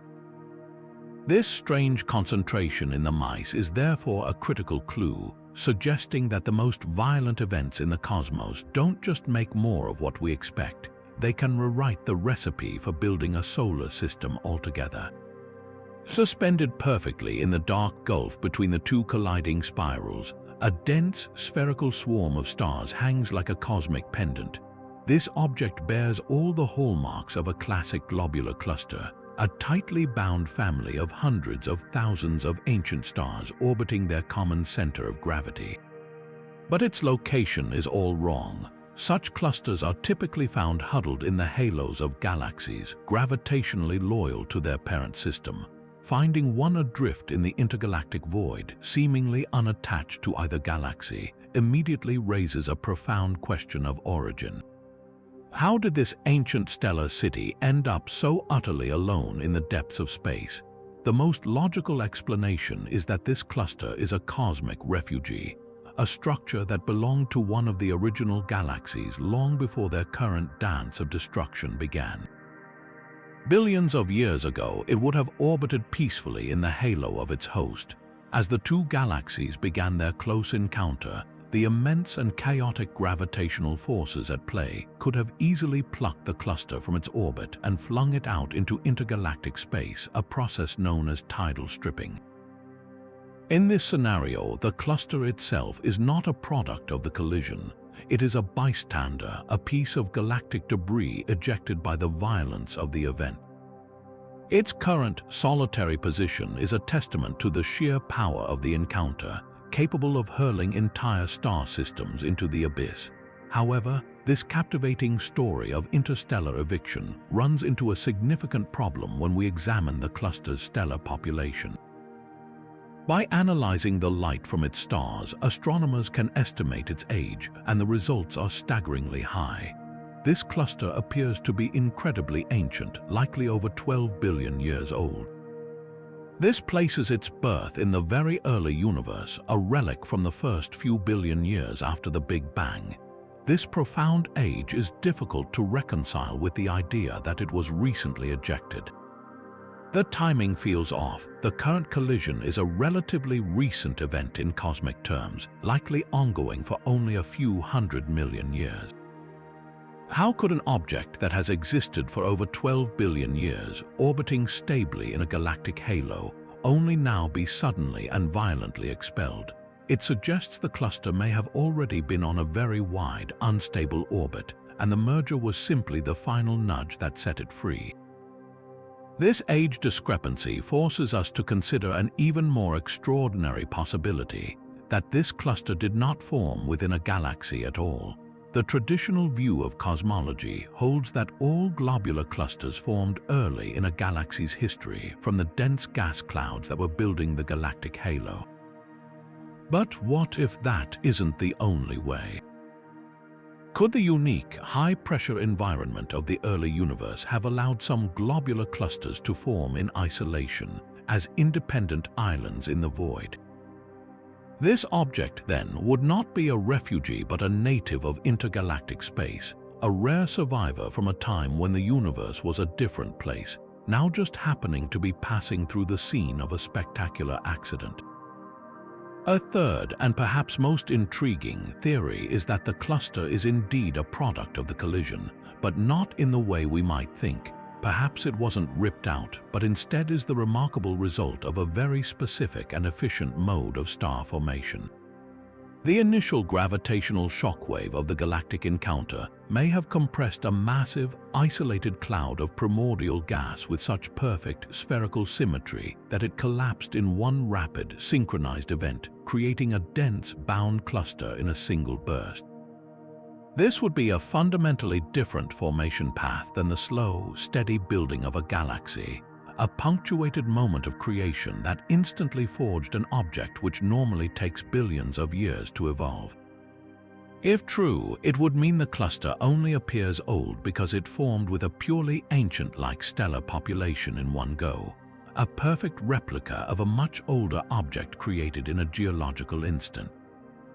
The true nature of this intergalactic wanderer remains one of the system's most captivating puzzles.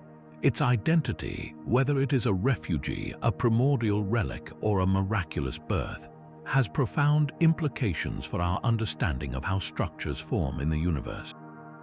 It challenges the clean boundaries we draw between objects that belong to galaxies and those that exist between them. This solitary cluster is a reminder that the cosmos is filled with nomads and orphans, objects whose histories are written in the faint light of their stars, waiting for us to decipher their stories. While we have witnessed the immediate and violent aftermath of supernova, some of the most dramatic stellar deaths in the Mice Galaxies leave behind a signature that unfolds not over days but over centuries. Astronomers have observed a series of bizarre, slow-motion brightening events surrounding certain regions, where a patch of dust or gas will gradually illuminate, fade, and then illuminate again in a different location, like a chain of cosmic lanterns being lit one by one. This is not the direct light of an explosion, but something far more ghostly, a light echo, the delayed reflection of a cataclysmic event off of vast interstellar clouds, allowing us to effectively witness the same supernova explosion multiple times across millennia. The physics of a light echo is a stunning demonstration of the finite speed of light and the vastness of space. Imagine a single, brilliant supernova flash, an outburst of light so powerful it outshines its entire host galaxy for a few weeks. That light explodes outward in all directions at, of course, the speed of light. The photons that travel directly toward Earth arrive first, and we see the supernova happen.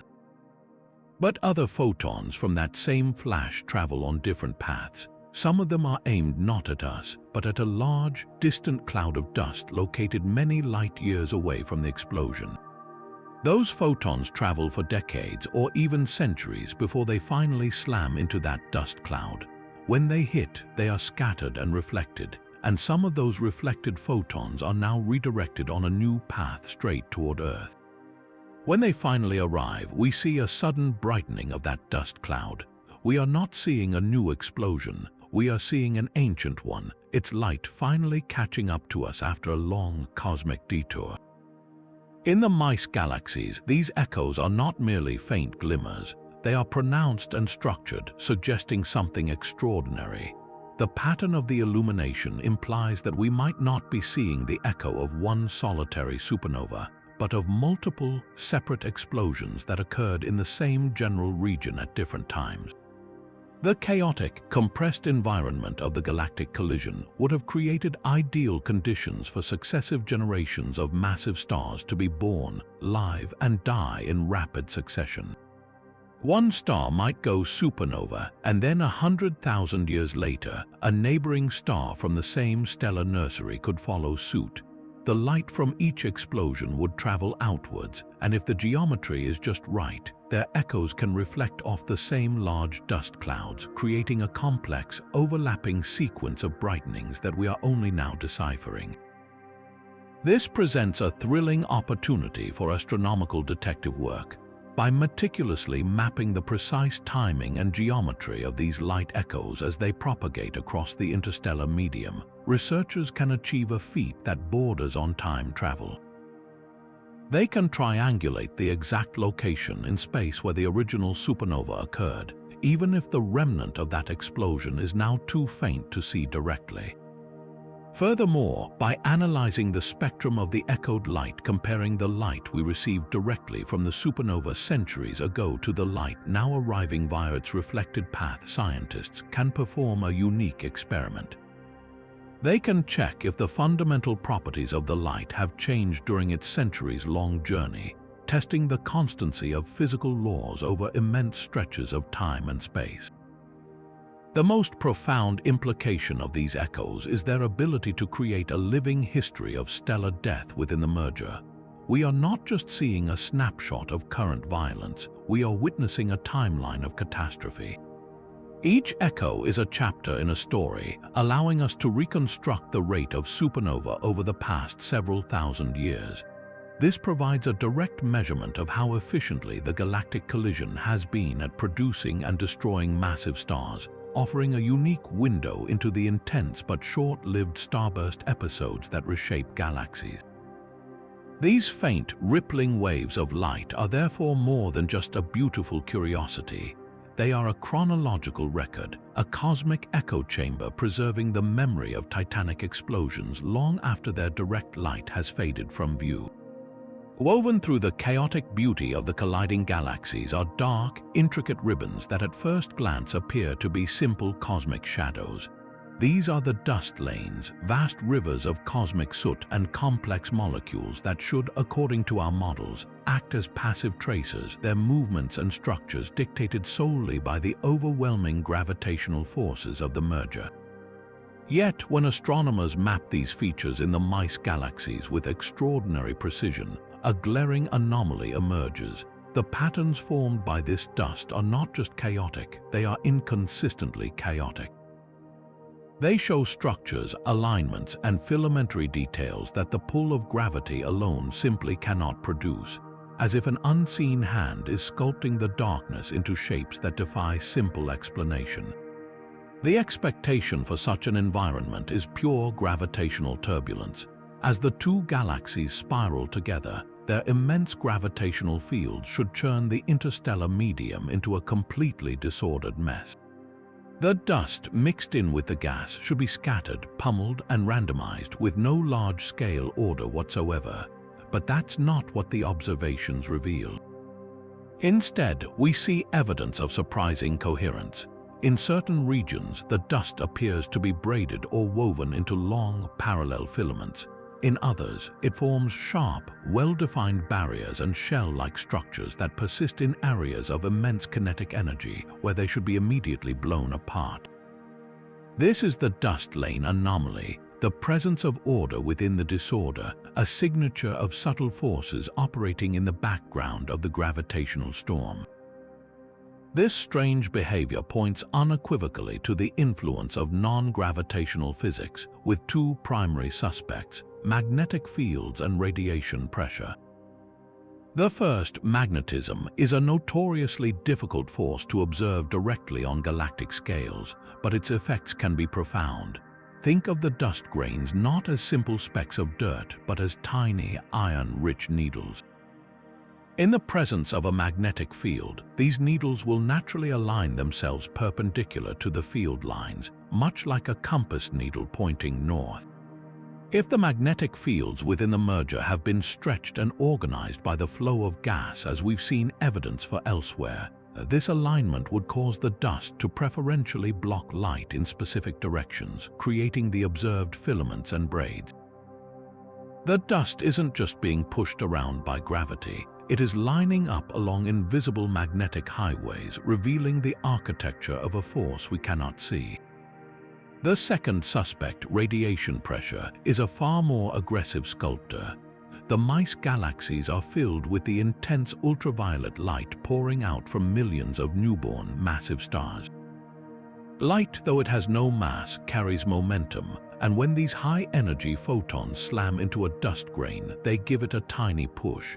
In a calm environment, this push is negligible. But in a region flooded with radiation, the cumulative effect is like a constant, powerful wind. This radiation wind can effectively blow the dust around, clearing out cavities, piling it up into dense walls and shells at the boundaries where the pressure of the light meets the resistance of cooler gas. The intricate structures we see could therefore be the result of this celestial sandblasting, where light itself is carving the cosmic landscape and organizing the debris. What makes this anomaly so critical to unravel is that it's likely a combination of both forces working in a delicate and unexpected dance. The magnetic fields may provide the initial skeleton, creating a large-scale structure that guides the dust. Then, the radiation pressure from nearby stellar nurseries could act upon that pre-organized material, further refining it, compressing it into sharper filaments, or blowing it out into intricate bubbles. This interplay suggests a level of complexity in the interstellar medium that our simulations are only beginning to attempt to model. It transforms the dust from a simple component into an active participant in the physics of the collision, a tracer that reveals the hidden interplay between light, magnetism, and gravity. Understanding this dynamic is about more than just solving a puzzle. It has direct consequences for the future of these galaxies. Dust is not a passive observer. It is the essential raw material for future planets, and crucially, it plays a dominant role in cooling gas clouds. When a gas cloud cools efficiently, it can collapse to form new stars. Therefore, how this dust is organized, whether it is clumped by magnetic fields or blown into hollow shells by radiation, directly controls where and when the next generation of stars will ignite. The anomalous patterns in these dust lanes are essentially a blueprint for future creation, a map written in soot and light that charts the ongoing evolution of this spectacular collision, showing us that even in the darkest corners of the cosmos, hidden forces are always at work. While the swirling chaos of the collision gives birth to new structures, it also acts as a cosmic catapult, hurling individual stars out into the void with unimaginable force. Scattered throughout the system are several stellar speedsters, each moving with such incredible velocity that they are not just orbiting the merging galaxies, they are fleeing them. These are the hypervelocity star candidates, objects clocked at speeds exceeding 1,000 kilometers per second, so fast that they are on irreversible trajectories out of the galactic system, destined for a lonely eternity in intergalactic space. Their very existence is a breathtaking signature of the extreme forces unleashed when two galaxies meet, and their discovery forces us to ask a deceptively simple question. What kind of cosmic slingshot could possibly accelerate a star to such an incredible speed? The prime suspect for this stellar ejection is a gravitational three-body interaction, a chaotic dance where the immense gravity of the supermassive black hole at the center of one of the galaxies plays the central role. Imagine a binary star system, two stars orbiting each other, that ventures too close to this monstrous gravitational anchor. The black hole's gravity can violently disrupt the binary pair's orbit, capturing one star while flinging the other away at a phenomenal velocity. It's a process of gravitational theft and conversion, where the orbital energy binding the two stars together is stolen by the black hole and transferred almost entirely into kinetic energy, launching the ejected star outward like a stone from a sling. This mechanism is a leading theory for hypervelocity stars found elsewhere in the universe, and the turbulent cores of the Mice Galaxies provide the perfect environment for such dramatic encounters to occur. However, the unique context of a galactic merger introduces a second, equally compelling possibility: the supernova slingshot. In the dense star-forming regions of the Mice, massive stars are often born in binary systems. If one of these stars has a much shorter lifespan and explodes as a supernova, the sudden, asymmetrical loss of mass can act like a bomb going off next to its partner. The companion star, once held in a stable orbit by its partner's gravity, is instantly released from that bond. The explosion imparts a tremendous kick, ejecting the survivor from its birthplace at high speed. If this star was already moving rapidly through the turbulent interstellar medium of the merger, the supernova's kick could provide the final boost needed to reach hypervelocity status, a double acceleration from both the chaos of the collision and the violence of a stellar death. The trajectories of these stars are just as telling as their speeds. By tracing their paths backward, astronomers hope to pinpoint their origins.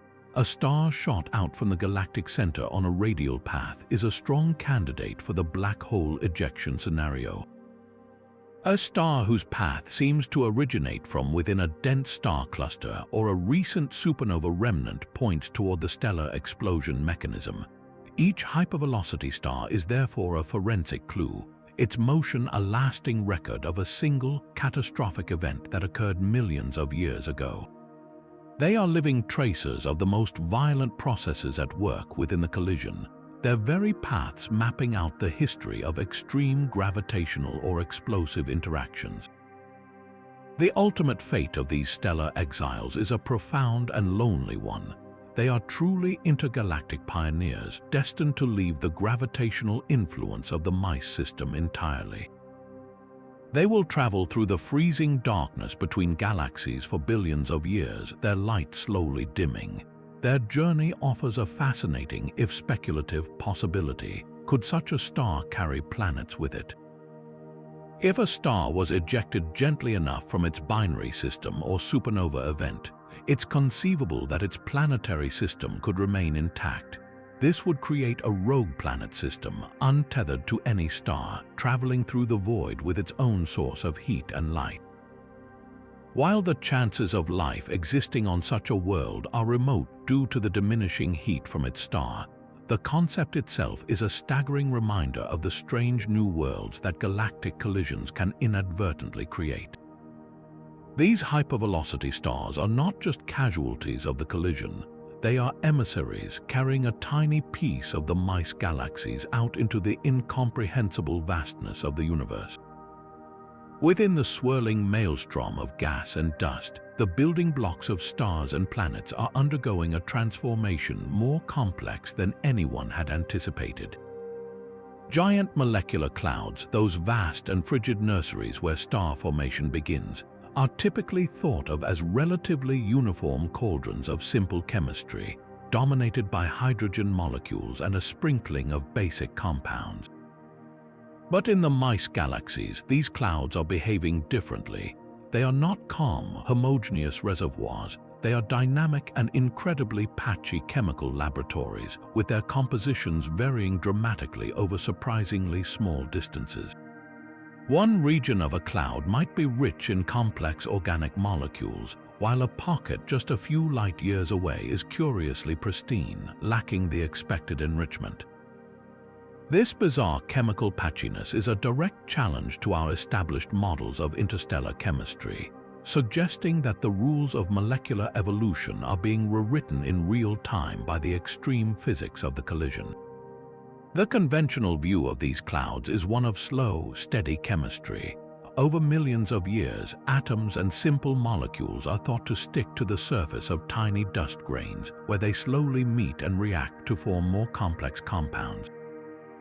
This process should create a relatively even distribution of these molecules throughout a cloud. The violent environment of the Mice Galaxies completely disrupts this serene picture. Here, the chemistry is not slow and steady. It is rapid and chaotic, driven by powerful external forces that create intensely localized conditions. The variation in composition from one part of a cloud to another acts like a chemical fingerprint, revealing a history of recent and sudden enrichment events that have yet to mix and smooth out. It's as if someone has thrown different handfuls of ingredients into separate parts of a pot, and we are seeing the soup before it has had time to stir.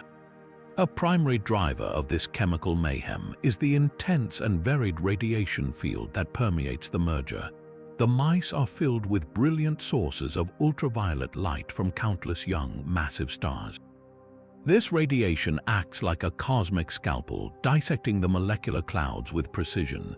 In areas directly exposed to this harsh light, complex molecules are quickly broken apart or photodissociated, leaving behind only the most resilient simple compounds. Just next door, a dense knot of gas and dust might provide enough shielding to protect a rich inventory of complex organics, creating a stark chemical boundary between the irradiated surface and the protected core of the same cloud. This creates a mosaic of chemical environments within a single structure, a testament to the power of light to both destroy and, indirectly, to preserve the ingredients for life.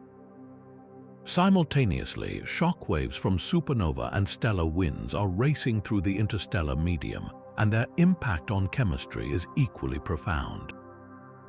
When one of these powerful shock fronts slams into a molecular cloud, it doesn't just compress the gas physically, it also cooks it. The sudden, immense increase in pressure and temperature can trigger rapid, high-temperature chemical reactions in the gas phase. forging new molecules in an instant that would take eons to form on the surface of a cold dust grain. As the shockwave passes and the gas rapidly cools, these newly minted molecules are frozen into the cloud, creating a highly localized pocket of anomalous enrichment. The passage of a single shockwave can therefore write its own chemical signature into the cloud, a distinct layer of complexity that remains long after the energy has dissipated. The most tantalizing aspect of this chemical patchwork is the prevalence of what are known as prebiotic molecules, complex organic compounds like methanol, ethanol, and even simple sugars and amino acid precursors. The detection of these molecules, clustered in specific, shielded regions of the clouds, suggests that the galactic collision is not just creating stars, it is also actively manufacturing the fundamental building blocks of life at an accelerated rate. The chaotic environment, with its shifting radiation fields and propagating shockwaves, might be providing the energy and the unique conditions necessary to jump-start a chemistry that, in a quieter galaxy, would proceed at a much more languid pace. This raises the extraordinary possibility that galactic mergers could be hotspots for prebiotic chemistry, effectively increasing the chances that new planetary systems formed from this material might already be seeded with the raw ingredients for biology. This incredible molecular complexity forces a significant shift in how we model these environments. Astronomers can no longer treat a giant molecular cloud as a single entity with uniform properties. Instead, they must be viewed as intricate, three-dimensional puzzles where temperature, density, and radiation flux change dramatically over short distances, each variable dictating the chemical reactions that can occur. Understanding the Mice's molecular clouds requires a new generation of sophisticated simulations that can account for this micro-scale variation, weaving together the effects of gravity, hydrodynamics, radiation, and chemistry into a single, cohesive model. These clouds are showing us that the path from simple atoms to the precursors of life is not a slow, universal process, but a dynamic and localized one, heavily influenced by the grandest and most violent events in the universe. Looking beyond the brilliant chaos of the collision itself, astronomers have turned their gaze to the more distant universe, using the immense gravity of the Mice system as a natural telescope. This technique, known as gravitational lensing, relies on Einstein's theory that a massive object will warp the very fabric of spacetime, bending the path of any light that travels past it. In the case of the Mice, this means that the images of galaxies billions of light years behind them are not just magnified, but often twisted into strange, elongated arcs and multiple, fragmented images. These distorted apparitions are more than just a cosmic curiosity. They are a powerful diagnostic tool, allowing scientists to literally map the total mass of the foreground system, including the vast quantities of invisible dark matter that cannot be seen by any telescope. However, the pattern of distortion around the Mice is not behaving as expected.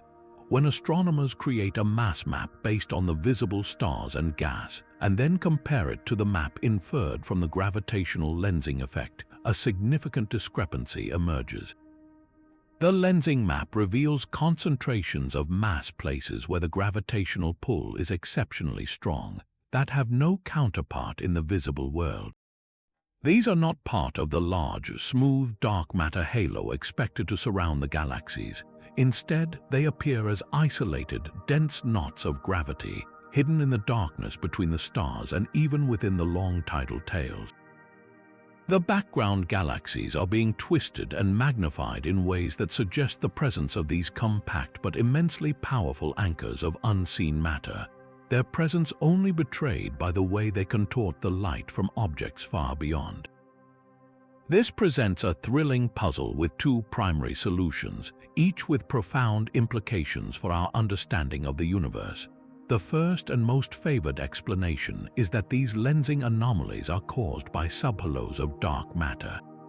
According to the prevailing cold dark matter model, the the large halo surrounding a galaxy should be teeming with countless smaller clumps of dark matter, remnants from the earliest moments of the cosmos. Yet, these subhalos have been notoriously difficult to detect directly. The distorted backgrounds galaxies around the mice could be providing the first clear evidence for their existence, their gravitational fingerprints revealed by the precise way they warp the light of these cosmic beacons. If confirmed, this would be a monumental validation of a key prediction of modern cosmology. The second possibility is even more exotic. These gravitational anomalies could be evidence of primordial black holes. These are not black holes formed from dead stars, but hypothetical objects thought to have been created in the extreme density of the universe's first second. They could range in size from a mere asteroid to hundreds of solar masses. A black hole with a mass of several dozen suns would be completely invisible against the blackness of space, but its gravitational pull would be more than enough to severely distort the light of a background galaxy, creating the precise kind of sharp, isolated lensing effect observed. The galactic collision might have nothing to do with their creation, but everything to do with their discovery. The merger's turbulence could have positioned them perfectly for us to witness their effects. Distinguishing between a dark matter subhalo and a primordial black hole is a monumental challenge that requires patient, long-term observation. The key will be to watch the lensing pattern over years or even decades. A dense, point-like mass like a black hole would create a lensing effect that changes more rapidly as it moves across our line of sight. A larger, more spread-out clump of dark matter would create a more stable distortion. This makes the distorted sky around the mice a natural laboratory for testing fundamental physics. It offers a rare opportunity to probe the particle nature of dark matter, or to find the first conclusive evidence for the existence of primordial black holes, which themselves are a candidate for explaining the dark matter mystery. These ghostly distortions are therefore a direct line of sight into the invisible architecture of the cosmos, a way of mapping the unseen forces that dictate the fate of galaxies. This ebb and flow of stellar creation presents one of the most subtle yet significant puzzles within the Mice Galaxies, the star formation threshold. We see vast reservoirs of gas, clearly compressed by the immense forces of the collision, sitting idle in regions that should, by all rights, be blazing with new stars. It's as if a cosmic switch has been flipped to the off position, halting the process of star birth despite the presence of all the necessary raw materials. Conversely, in other areas that appear nearly identical, that same switch is firmly on, resulting in a frantic burst of stellar construction. This on-again, off-again behavior suggests that reaching a critical density of gas is not the sole requirement for star formation. There seems to be an invisible line, a complex set of conditions that must be met before the universe permits gravity to begin its work. The traditional model for star formation is elegant in its simplicity. A cloud of gas collapses under its own weight until fragments become so dense and hot that nuclear fusion ignites. In a calm galaxy, this process is slow and inefficient. But a galactic merger like the mice should, in theory, be the ultimate trigger, violently squeezing gas clouds galaxy-wide and dramatically speeding everything up. Yet the observations tell a more nuanced story. The chaos of the collision doesn't just enable star formation, it also creates powerful opposing forces that can suppress it. The very same shockwaves that compress gas can also heat it to enormous temperatures. A hot gas cloud, no matter how massive, will have too much internal thermal pressure to collapse easily. It's like trying to squeeze a balloon filled with steam. The pressure inside fights back against your grip. For stars to form, that cloud must find a way to cool down rapidly, radiating away its thermal energy to allow gravity to finally win. This introduces the critical concept of feedback, a series of self-regulating mechanisms that can giveth and taketh away. The most dramatic feedback comes from the first massive stars born in a region. Their intense ultraviolet radiation and powerful stellar winds act like a cosmic blowtorch, heating the surrounding gas and potentially shutting down further star formation in their immediate vicinity by overwhelming the cooling process. In this light, a brilliant starburst cluster can be its own worst enemy, sterilizing its own neighborhood and creating a bubble of inaction around itself. However, in a fascinating twist, this disruptive energy can also have the opposite effect elsewhere. The shock fronts from these stellar winds can slam into nearby, colder gas clouds, providing that final push over the threshold needed to initiate their collapse. It's a chaotic cycle of creation and destruction, where the birth of stars in one area can either quench or ignite star birth in another, creating the patchwork of activity and inactivity we observe. Beyond simple gas physics, other invisible players are likely at work dictating these thresholds.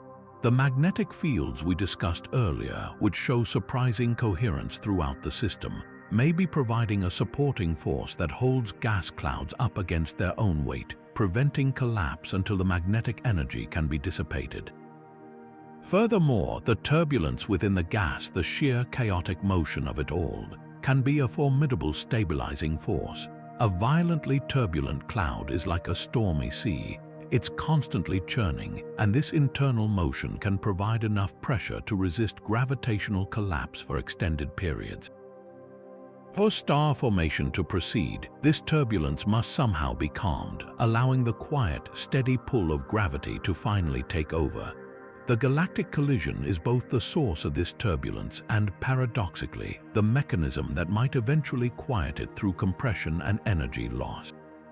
Understanding these thresholds is not just an academic exercise, it is key to predicting the future of the mice and all merging galaxies. The efficiency of star formation determines how quickly a galaxy consumes its gas reserves. A system that turns all its gas into stars in one frantic burst will quickly become a red and dead elliptical galaxy, devoid of the fuel needed to make new generations of stars and planets. A system with higher thresholds and more regulated feedback might form stars over a longer, more sustainable period, potentially preserving the conditions for planetary formation and even life for much longer. The puzzle of these thresholds forces us to move beyond a simple view of cosmic collisions as mere triggers, and to see them instead as complex regulatory systems, where the fate of billions of future solar systems is balanced by a delicate and invisible set of physical rules. While much of the chaos in the Mice Galaxies is written in the brilliant light of stars and the dark silhouettes of dust, some of its most profound mysteries are encoded in a far more subtle language, that of heat. Scattered throughout the system are peculiar zones that defy the basic rules of cosmic thermodynamics, regions where the behavior of gas clouds makes no sense according to our established playbook. These are the thermal instability regions, and they represent a fundamental crack in our understanding of how energy flows through the universe on its grandest scales.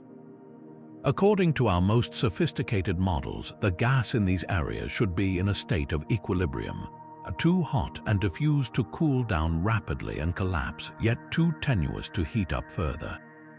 It should be stable, languid, and uneventful, but the observations tell a completely different story. Here, the gas is caught in a violent and unpredictable cycle, flickering between intense heat and rapid cooling as if controlled by a cosmic switch we cannot see. This bizarre behavior centers on a process called radiative cooling, which is the primary way giant gas clouds shed their thermal energy and prepare for star formation. The concept is straightforward. Atoms and molecules within the gas collide and become excited, and then they release that energy by emitting photons of light, slowly radiating their heat away into space. This cooling allows the cloud to contract, growing denser and colder until it can fragment into stellar nurseries. Our models of this process are built on a century of physics, and they work exceptionally well in predicting the behavior of gas in quieter galaxies. But in the thermal instability regions of the mice, these models break down spectacularly. The gas is cooling at rates that are orders of magnitude faster than theory allows, as if it has discovered a secret, hyper-efficient shortcut to dumping its thermal energy. Conversely, other pockets of gas are flaring with sudden, intense heat without any obvious source of energy, like a pot of water boiling on a cold stove. This paradox forces astronomers to consider that our picture of the interstellar medium is hopelessly incomplete. We have long treated these vast clouds as relatively simple, homogeneous entities, but the mice are revealing them to be stunningly complex and structured on microscales we are only beginning to appreciate. One leading theory suggests that the incredible turbulence of the merger is shredding the gas into a fine, frothy web of thin filaments and dense knots. In this intricate structure, the surface area for cooling is vastly increased. Imagine the difference between trying to cool a solid block of iron versus a pile of iron filings.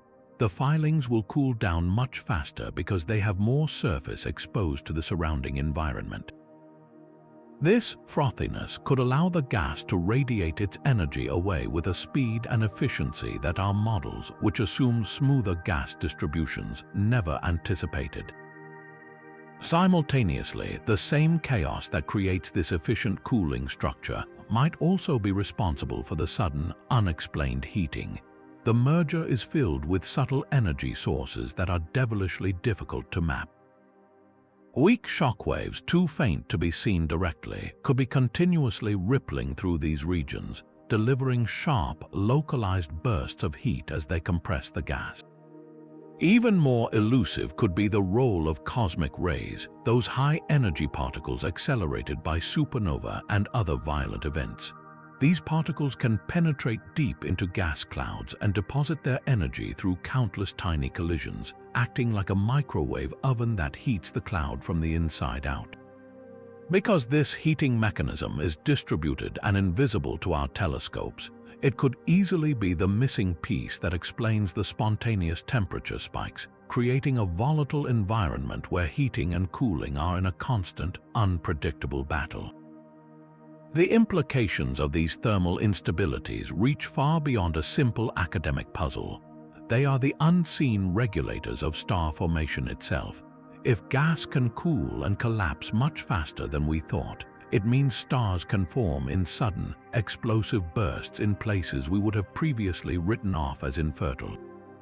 Conversely, if hidden heating mechanisms are more prevalent, it means large reservoirs of gas could be kept permanently hot and unable to form stars, effectively sterilizing entire regions of a galaxy.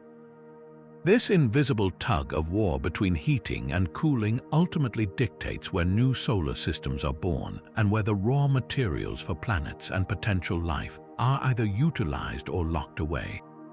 The thermal instability regions in the mice are therefore a natural laboratory, challenging us to rewrite the textbooks on interstellar physics and revealing that the true balance of cosmic creation is maintained by forces we are only just beginning to detect. But the chaos of the Mice Galaxies is not confined to the realm of light and gravity. It also generates a hailstorm of invisible atomic bullets that perpetually bombard the system. Across certain regions of the merger, instruments designed to detect these particles have recorded a startling and persistent anomaly, a dramatic excess of cosmic rays. These are not rays of light, but atomic nuclei, mostly protons, that have been accelerated to nearly the speed of light, carrying with them unimaginable amounts of energy. While cosmic rays are a common feature throughout the universe, the density of these high-energy particles within the mice is far greater than any standard model of a galactic collision can account for. This isn't a slight bump in the numbers, it's a deluge, suggesting that the merger is operating as a particle accelerator of unparalleled efficiency, one that may be harnessing physics we have yet to fully understand. To grasp why this is so surprising, we need to consider the usual sources of cosmic rays. In a typical galaxy like our Milky Way, the primary cosmic ray factories are the remnants of supernova explosions. The expanding shockwave from a dying star can act as a natural particle accelerator, bouncing charged protons and atomic nuclei back and forth across the shock front, giving them a tremendous energy boost with each pass. This process is powerful, but it also has theoretical limits. The extreme overabundance of these particles in the mice indicates that the standard supernova mechanism alone is insufficient. The collision must be enabling a far more potent and sustained acceleration process, one that operates on a scale we've never before witnessed. The leading hypothesis points to the environment of the merger itself as the ultimate engine. The entire system is crisscrossed with immense shock waves, not from single supernova, but from the galactic collision as a whole. As the two galaxies plow through each other, they create colossal walls of compressed gas and magnetic fields that travel outward for thousands of light years. These are not brief, isolated events, but continuous, large-scale structures. A proton or atomic nucleus caught in one of these galaxy-sized shock fronts can be accelerated much more efficiently than in a smaller supernova remnant, gaining energy over a vastly longer distance and time. It's the difference between being pushed by a single wave and being carried along by a perpetual tidal surge. Yet, even this explanation may not fully account for the sheer intensity of the cosmic ray flux. This has led scientists to consider even more exotic possibilities. One compelling idea is that the turbulent magnetic fields, which we've seen are unusually well organized in the tidal tails, are playing a critical role. These magnetic structures could be acting like a network of conduits, trapping cosmic rays within the system for much longer than usual. Instead of quickly escaping into intergalactic space, the particles are reflected and contained by these magnetic mirrors, allowing them to gain energy from multiple shockwaves in succession. This creates a feedback loop where the particles are continuously accelerated to higher and higher energies, effectively turning the entire merger into a giant, high-energy storage ring, not unlike the human-built Large Hadron Collider, but on a truly cosmic scale. The implications of this cosmic ray excess ripple far beyond the Mice Galaxies. For over a century, scientists on Earth have been detecting ultra-high-energy cosmic rays arriving from all directions in the sky, but pinpointing their exact origins has been one of astrophysics' most enduring challenges. Sources like the mice provide a tantalizing clue, suggesting that galactic mergers could be the primary accelerators for the most energetic particles in the universe. By studying the properties of the rays generated here, we get a direct glimpse into the processes that seed the entire cosmos with these atomic messengers. This invisible hailstorm, therefore, does more than just add to the list of the system's oddities. It connects this single, spectacular collision to the fundamental particle physics that governs the entire universe, revealing a hidden layer of energetic activity that is as profound as it is invisible. And perhaps the most profound challenge posed by these time-dependent phenomena is to our very conception of cosmic timescales. We are accustomed to thinking in terms of billions of years for galactic evolution, a pace so slow it feels like a single frozen frame. The Mice Galaxies shatter that illusion. They reveal a universe that is not a static painting but a dynamic, high-definition movie, with frames changing on a timescale not of eons but of human lifetimes. This forces a fundamental shift in perspective. The most colossal structures in the cosmos are not immutable. They are living, breathing, and evolving entities, and we are privileged to live at a time when our technology allows us to sit in the front row and watch the show, witnessing in a single generation changes that rewrite our understanding of how the universe works. From the perfectly arcing tidal tails that defy our most sophisticated simulations, to the hypervelocity stars catapulted into the eternal void. From the inexplicably bent radio jet to the hidden dark matter halo that refuses to stay centered, and from the rogue supermassive black hole candidate to the metal-rich cloud that shouldn't exist, each of these 30 strange objects is more than a cosmic curiosity. Together, they form a single, integrated narrative, a story that tells us galactic collisions are not simple smash-ups. They are the universe's most creative crucibles, where the fundamental laws of physics are stress-tested and sometimes rewritten in real time. The Mice Galaxies have become a premier cosmic laboratory, offering a front-row seat to the dynamic interplay of gravity, magnetism, and high-energy particle physics under conditions we could never hope to replicate on Earth. The implications of what we've learned here ripple far beyond this single pair of spirals. The bizarre chemical patchiness within molecular clouds challenges our understanding of how the building blocks of planets and life are forged and distributed. The extreme overabundance of brown dwarfs suggests that violent mergers might fundamentally alter the recipe for star formation, creating a hidden population of failed stars throughout the universe. The thermal instabilities and the overwhelming cosmic ray flux reveal a hidden layer of energetic activity, where heating and cooling engage in a constant, invisible battle that ultimately dictates where new solar systems can be born. Every anomaly pushes the boundaries of astrophysics, forcing us to question our assumptions about dark matter, galactic evolution, and the very nature of the invisible forces that shape the cosmos. This is why the future of observing the mice is so incredibly bright. The James Webb Space Telescope, with its unparalleled infrared vision, will peer deep into the hearts of the superstar clusters and the dusty, obscured nuclei, analyzing their chemical compositions and ages in exquisite detail. It will hunt for the faint glow of the most distant, coldest gas clouds, potentially pinpointing the exact conditions that allow star formation to finally cross its mysterious threshold. Next-generation radio telescope arrays like the Square Kilometre Array will map the magnetic fields and the hydrogen gas flows with breathtaking precision, potentially tracking the motion of that off-center radio source to confirm if we are truly witnessing a runaway black hole. These new eyes on the sky will transform every mystery we've discussed from a puzzling observation into a solvable equation. The journey through the Mice Galaxies reminds us that the universe is in a constant state of becoming, a work in progress where creation and destruction are inseparable partners. These colliding worlds have shown us that to understand the cosmos, we must learn to see not just with light, but with gravity, with magnetism, and with the silent rain of atomic particles. Now, we want to hear from you.